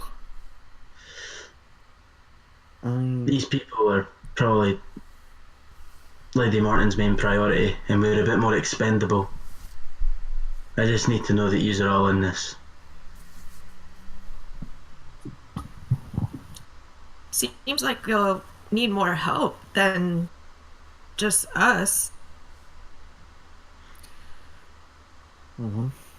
They more than likely will, but most of their help is going to be tied up protecting this place. You saw what they done last night with the leading star is no more. Look at the bodies of the dead, the villagers dying. You saw that guard get his head caved in with a stone. These creatures these abominations are dangerous, and well, no to toot our own trumpet or that, but we're pretty hard. We could deal with this.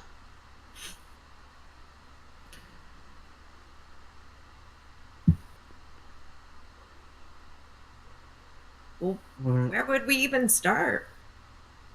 This I is think- why I think the first thing we need to figure out what's going on or why it's happening, and also potentially what could be coming next, is we need more information. And I think the only person that's going to be able to give that to us is, unfortunately, Lady Mournton. I agree with that. I also feel like we're in a bit over our heads. Yes. there's one commonality that seems to be coming up. Toby, when you picked up that stone, weird stuff started to happen and you weren't yourself. And last night, Sir Kay obviously wasn't himself. These things seem to have quite a lot of control over the mind. I mean, we fought a brain, for goodness sake, that literally possessed a bandit. This is concerning, to say the least. And it's not even guaranteed that Lady Mournton knows what's going on. what bothers me is that guard walked away. I don't know if it's connected or what, but you're right. We should speak to her. I think at this point she's the only one who's going to be able to give us any sort of information, so she's our only chance. And what's the plan if that doesn't work out and she doesn't know? She seemed pretty clueless to the fact that her own guard wasn't even going to protect her. So what makes you think she's going to know what's going on in the Wailing Woods? This is something that we do have to consider, and we may have to take matters into our own hands, and I did suggest this before. We may have to go back into the woods. That's absolutely possible, but I also think, granted, I wasn't there, but usually people know more than what they are letting on. I have some magical means that could perhaps assist us in that regard. Like you did with the shopkeeper? Even better. I can make people speak truth to me. That was more telling someone what to do. I spent a lot of time at my monastery. I was part of an order known as the Order of the White Moth, and they taught me many different magics, and I've picked up a few things over the years. Well, I think if we do have to go back to the woods, the place to start would be the camp. We at least know there's a path from there to go find this Nesic's lair. Perhaps go where Oda was intending to take Killian. It would be our best place to start, I believe. We'll see what the Lady Mournton has to say to it then, shall we? How long are we going to wait for her? A day. She said she'd speak to me today. If she doesn't, then, well, I don't know. It's up to you. I do not really want to waste time. We don't really have time. They'll muster, they'll regroup, and they'll probably come back with more. Well, the day is still early. Let's at least give it until the afternoon to see if we can hear any news, and we will figure it out from there. I have just thought of something. So, by the way, Toby, see that stone that you like?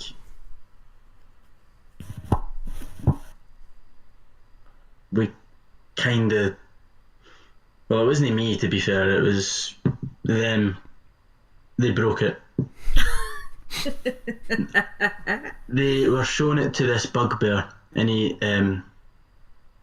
weird fellow, and we were going to sell it, and he dropped it, and it smashed into thousands and thousands of pieces. And I'm so sorry, and I did. He was weird. I don't know. For a man who has magic that can force the truth out of people, you're a terrible liar. Toby, we had it examined by someone who could cast magic. They cast a spell on it, and it broke. I wanted to spare your Don't feelings. lie man. to me. I wanted to spare your feelings, man. You were in a bad way, but besides the point, we broke the stone, okay? We got it destroyed, but after that, they attack, and we found it in the woods.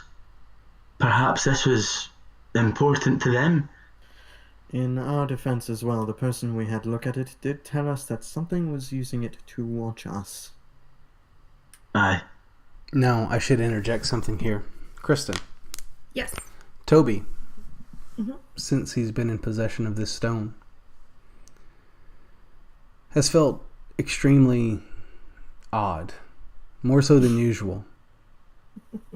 These moments of blacking out, finding himself floating in this void. And then, later, on the steps of the Leering Star, hearing these voices without being floating in this void at all, just sound like this voice that was being carried on the wind, whispering through this crackle, saying the various things to you that we've talked about before.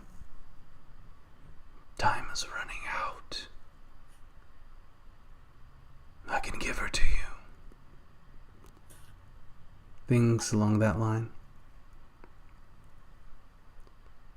Recently, those voices have subsided. You feel more like yourself. You're not spacing out any longer. You don't hear that voice carried on the wind.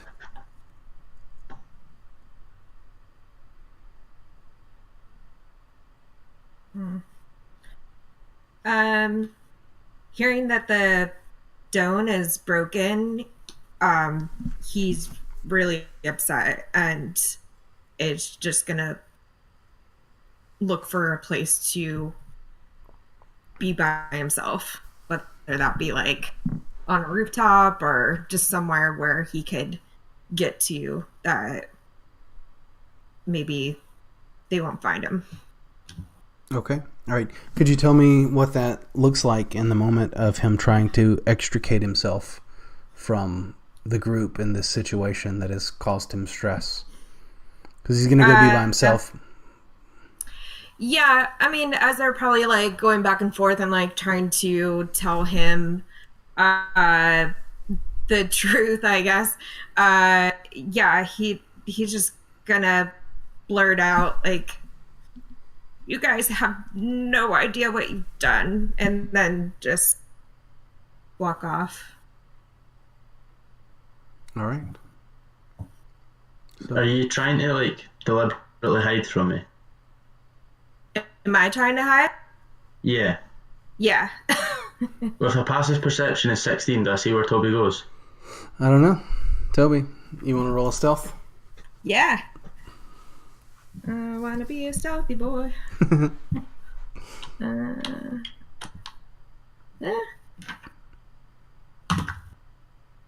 19. All right. Wallace.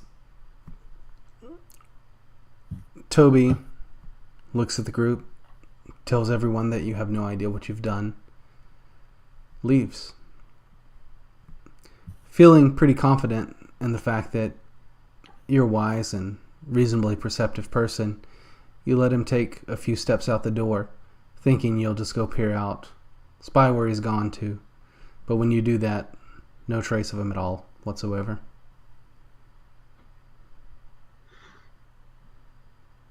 Wallace is visibly like annoyed a bit, like at himself. He kind of feels bad, but doesn't really, because he knows that it was probably for the best. And he just kind of rolls his eyes and goes back in. Okay. Now, before he does that, give me an intelligence roll. Okay, that is 11. All right, 11. That's good enough. As you're out looking around for Toby, you spy the storehouse that you had shut closed the night no, before. I totally just locked Lady Mournton in a storehouse, didn't I?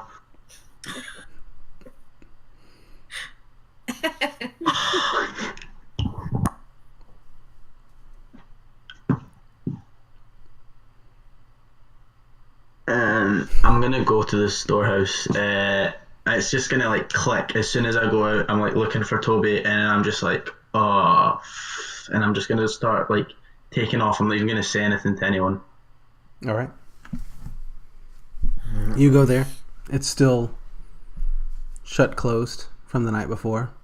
Latch slid into place. I'm gonna open the latch and open the door, and I'm gonna act really like concerned. Okay. Like make it look like I was looking for her. All right, you do that. And as you open the door, the light bleeds in from the rising sun and cast on this figure that's slumped against the wall. And you recognize it largely as being the figure you saw last night. But the skin has been chewed and gnawed and appears more like, the best thing I can describe it to you as like hamburger meat, just meta. And particularly a beam of light falls across the eyes and there's nothing in their sockets. as whatever was once there, the eyes have been chewed away. I'm burning Blood. my body. Blood dapples the ground around this figure, as you can see where it's sort of lashed out, smearing blood here and there before eventually succumbing to whatever fate this was.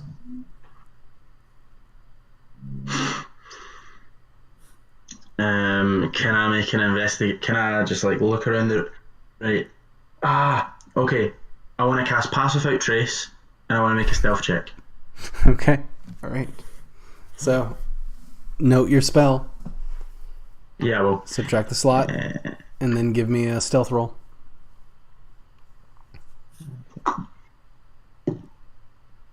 that is 22 on stealth. All right. You feel as though you've left the building without being observed. Okay, I want to make like I want to check around this room. I want to see any evidence of like water. Is there like, you know what I mean, or if there's any like trapdoors, anything that like would suggest that this room is like there's something missing, or if something escaped, things like that. Okay. Give me an investigation roll. Okay, that's an 18. 18. All right. You're looking around the room. This is a storehouse. It's got various foodstuffs in here that have been saved for kind of like the winter. They were harvested, you see various things meant for the manor. As you're looking around, you also spy areas where some foodstuffs have been gnawed on, much like the body had been gnawed on, and you see droppings here and there. Like animal droppings or like human? Like teeny tiny animal droppings. I'm gonna pick it up and I'm gonna like kind of smell it. Is there a way I can discern what type of poo it is, like from an animal? Can I make like a check for that? Sure, maybe a nature check. Poop Okay. check. A poo check. A poop check. Give me a poop check. Nature. Okay, 15. 15. That's good enough. You've seen things like this before. It appears to be rat droppings. Oh, right. Okay, so it's not... Okay. Now, give me a save versus Hansavirus. Sorry. No, you recognize them as rat droppings? Okay, look. After I'm just gonna kind of like flick it away. So I don't see anything I've noticed. So it looks like rat zater, basically. Yeah. I want to look at her body. See what she's on her. Say that one more time. I want to try and look at her and see what she has on her.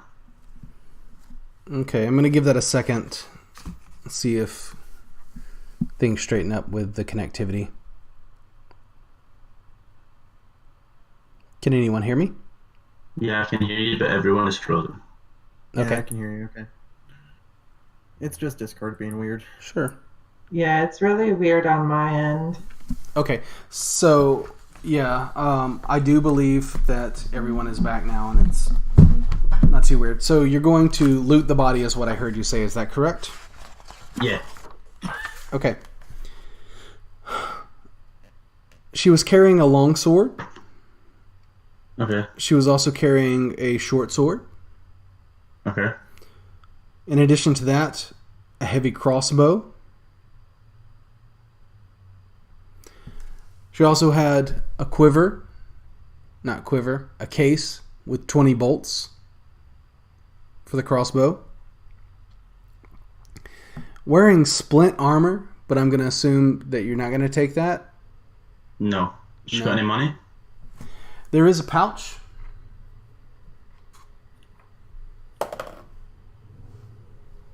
Which has 50 gold in it. Yeah, I take that. Decent. Anything else on her? Any notes in it? Like anything else on her? Nothing else aside from the things that I've listed. She's Okay, not I'll burn carrying her a... body. What's that? I want to burn her body. All right. Just to make you aware, she is I'm in a storehouse. I want to. Is there a window that I can or is there a place? I'm going to set the storehouse on fire. Is there a way I can make it look like she caused the fire herself? I mean, you possibly could, but Wallace is a reasonably wise person, and to just let you know the implications before you do that, and you can do that if you certainly want to, you do know that the night before that you observed the roof of the village's storehouse aflame, and you all chose to ignore it and flee for the manor house. So you know that one storehouse within the village was aflame. This is a secondary storehouse, mostly for the manor. You know that, I mean, it's winter. There's no harvest. There's no fresh food coming. Everyone's food. Yeah. I might still do it, but Fair enough. I don't know, because it's going to look you. I don't know. I don't know. Do I know who this person is by looking at her? Is there a way I can discern who she was? Give me one more intelligence roll. Okay, that's an 11. 11, that's good enough. You've seen the Lady of Mournton before. You've seen her wife, and this is neither of those people. Oh, so she doesn't even matter. Wow. She probably matters to somebody, but Okay. I'm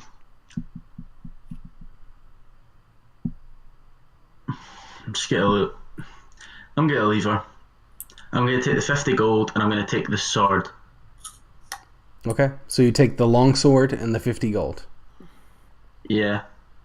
And I'm assuming with a stealth check of 22, no one's gonna see me. I'm gonna go back to the stable. Okay. You do that then. All right. And I'm gonna give Sir Kay the longsword and be like, here you go, mate. Where in the hells did you find a sword in this place? Just found it, mate.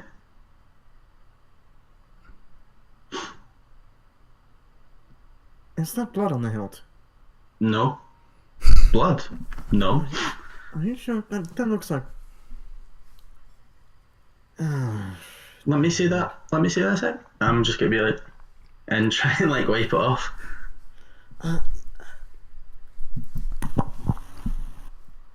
I'm just gonna take it back and gingerly sheath it at my hip. And I'm just gonna say, I don't want to know where this came from. So I'm not going to ask.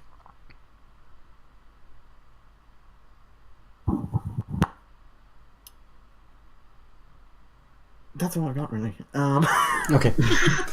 All right. So, in this moment, just a quick check. Before we press on, anyone else have anything that they would do or say to the group? Say with the group? Or Did anything anyone else? grab my greatsword? Anyone? No? No. I was kind of more worried about stopping you from bleeding. I'm gonna have to go find that. No, you didn't, mate. I got you a brand new sword. That's a cracking sword. Balancing it's decent in that, mate. It's more a matter of sentimental value, shall we call it?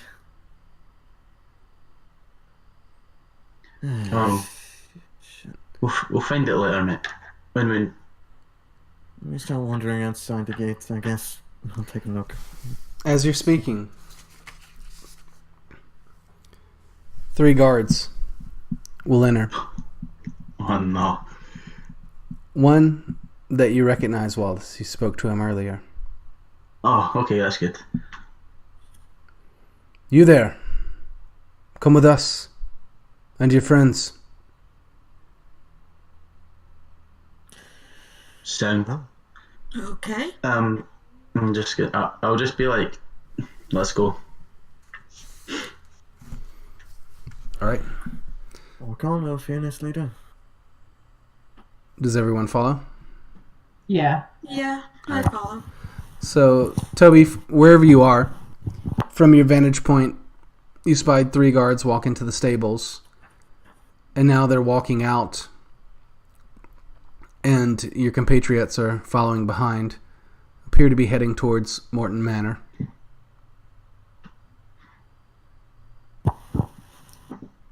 He's gonna follow, but like keep a little distant, like just try to be stealthily following behind them. All right. So you follow behind them, trying to remain unseen. Mm-hmm. And you're led to Mournton Manor. It's a 2-story building. Once again, it's not opulent, but it's certainly nicer, once again, than any place you've ever lived, more than likely. Not a castle, just a older manor home. You come up to it, and there are a set of double doors, stairs leading up to double doors. There's a stone path leading from the courtyard up there. It looks like it's seen better days. It's quite old. And as you get near the door, the guards will turn. You'll surrender your weapons now.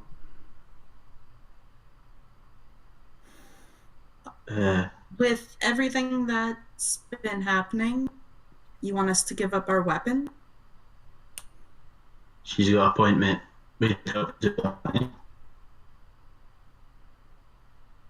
You cut out, Wallace. I'm just gonna say she's got a point. We did help you last night. Here, let's pause for a second. See if this straightens out.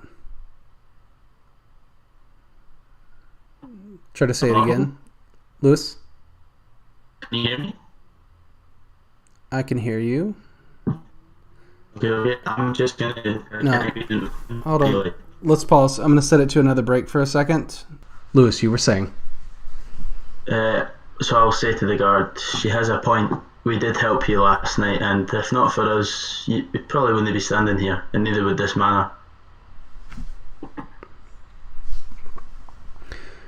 I understand your hesitation, but this is not an option. You will surrender your weapons. Well, I've not got any weapons anyway, but I just thought I'd say, but okay. I'm just gonna look around to like the rest of them. I just hand over the sword. I'm kind of like... Kay looks very unimpressed with... Not the fact that they're doing their jobs, but just like, come on, you're really making us jump through the soup right now? Like... Mm-hmm. I just kind of got that look on my face, like, just fucking take it. Alright, so you hand over your sword. Now, does anybody have any obvious weapons? I've got a hand Swords. axe. I don't know how big that would be. Like, is that easily concealable? Your hand axe is fairly small and possibly concealable. Can I make us like a hand check? You can.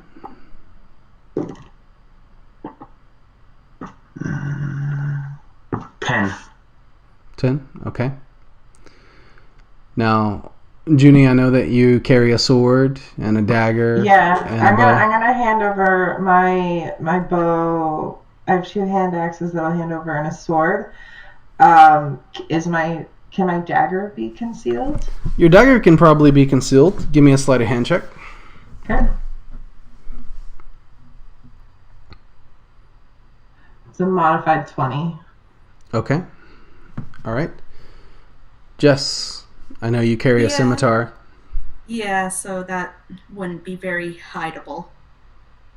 Okay. Reluctantly hand it over. All right, you do that. Now, Kristen, Toby will observe everyone standing outside of the manor. There's some back and forth between the guards and your compatriots, and you see them begin to hand over weapons. And you get the feeling that they're probably about to enter Mournton Manor. I get what? Sorry, cut out. I mean, they're standing outside of Mournton Manor. You intuit that they're about to go inside, so I'm just letting you know as a player that everybody else is about to go inside, and you're currently kind of like hidden away from everyone. So if you wanted to remain hidden, that's fine. If you want to join the party, now would probably be the time to join the party. He wants to remain hidden, and just probably walk around the perimeter, or like poke about on his own. Okay, I missed a substantial portion of that, so let's pause for just a moment.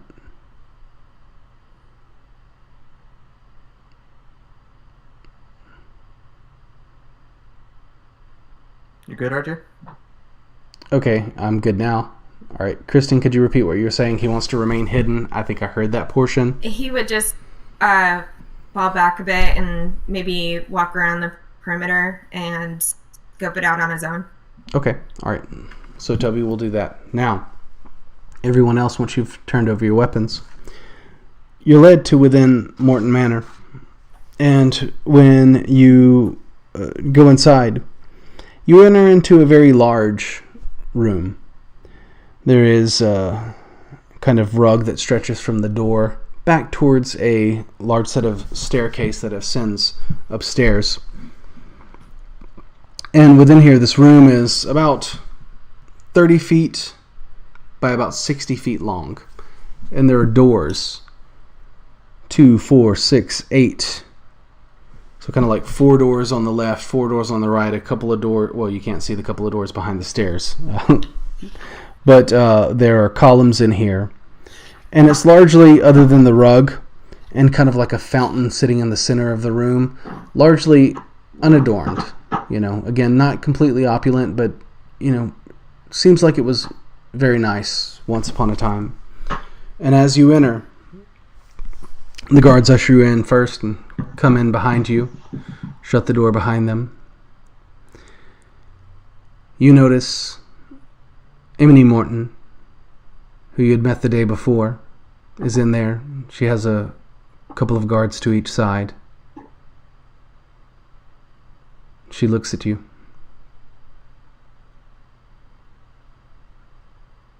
I said we'd speak today. I didn't think it would be under these circumstances.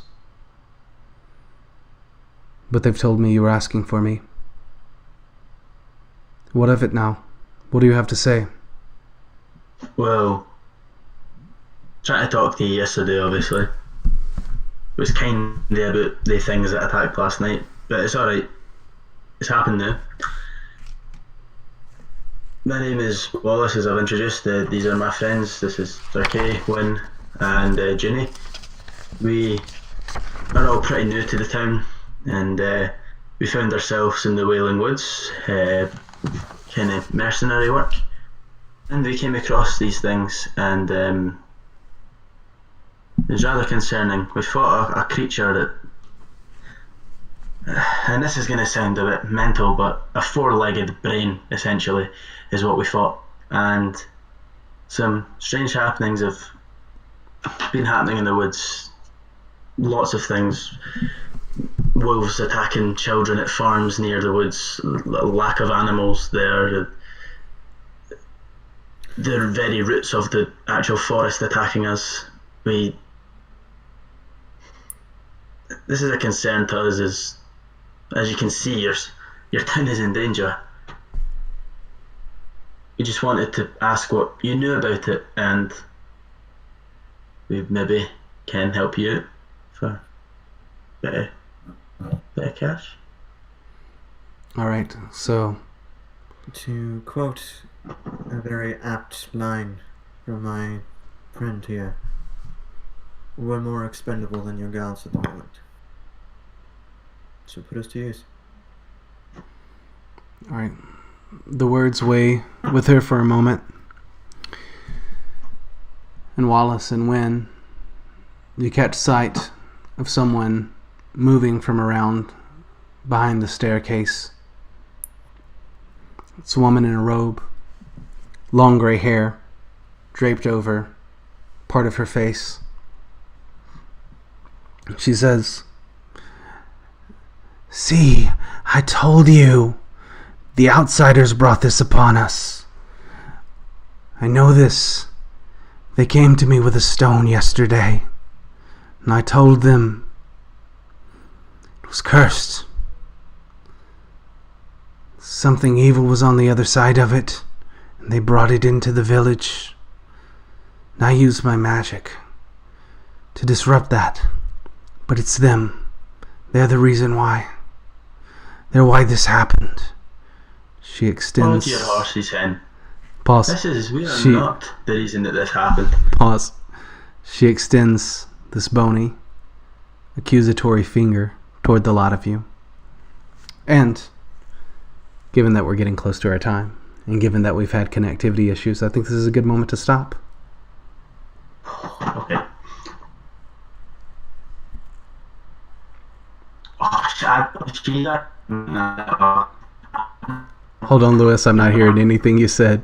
Pause for just a second.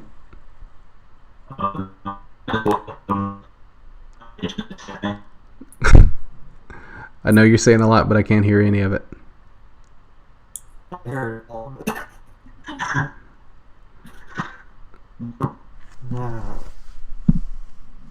All right. You guys back? Am I back? I Yeah. think so. Okay. Lewis, I know you said a mouthful there, but I didn't hear any of it. Essentially, I'm annoyed at Signe. I knew something was off about her, man. I knew it. When I first met her, I was... All right. So, we'll pause there. We'll try to wrap things up because, again, I'm either having internet issues or Discord or something else is going awry here. So, let's try to wrap it up tonight. We'll pick up here at Mournton Manor next time. Your group having just been accused by Signe of being the reason why this occurred, why this attack occurred. So we'll come back to that next time. Now, before we go, anybody have anything they want to plug tonight? Kristen, what about you? Oh, yeah. I released a new episode of Roll for Lore, which is all about rats and gaming, and Kayla Klein, who is an amazing artist and streamer in the D&D world, joined me for that conversation, and a good friend that I've been gaming with for like 3 maybe 4 years, joined us, and it was a lot of fun, and I hope everyone listens to it. Let me know if they like it. I listened to it earlier today, and I enjoyed it. Yay. All right. Thank you. Jess, what about you? Yeah, my Etsy shop is live. Fairy Palace Creations. You can check me out on Twitter as well at palace_fairy. Okay. Excellent. Lewis? Nah, nothing. All right. Just raging at Signe. New say Twitter handle, Raging. Raging at Signe. Yeah. I would like to imagine you're just stewing between now and next Monday. You know, Stewing and Pretty much.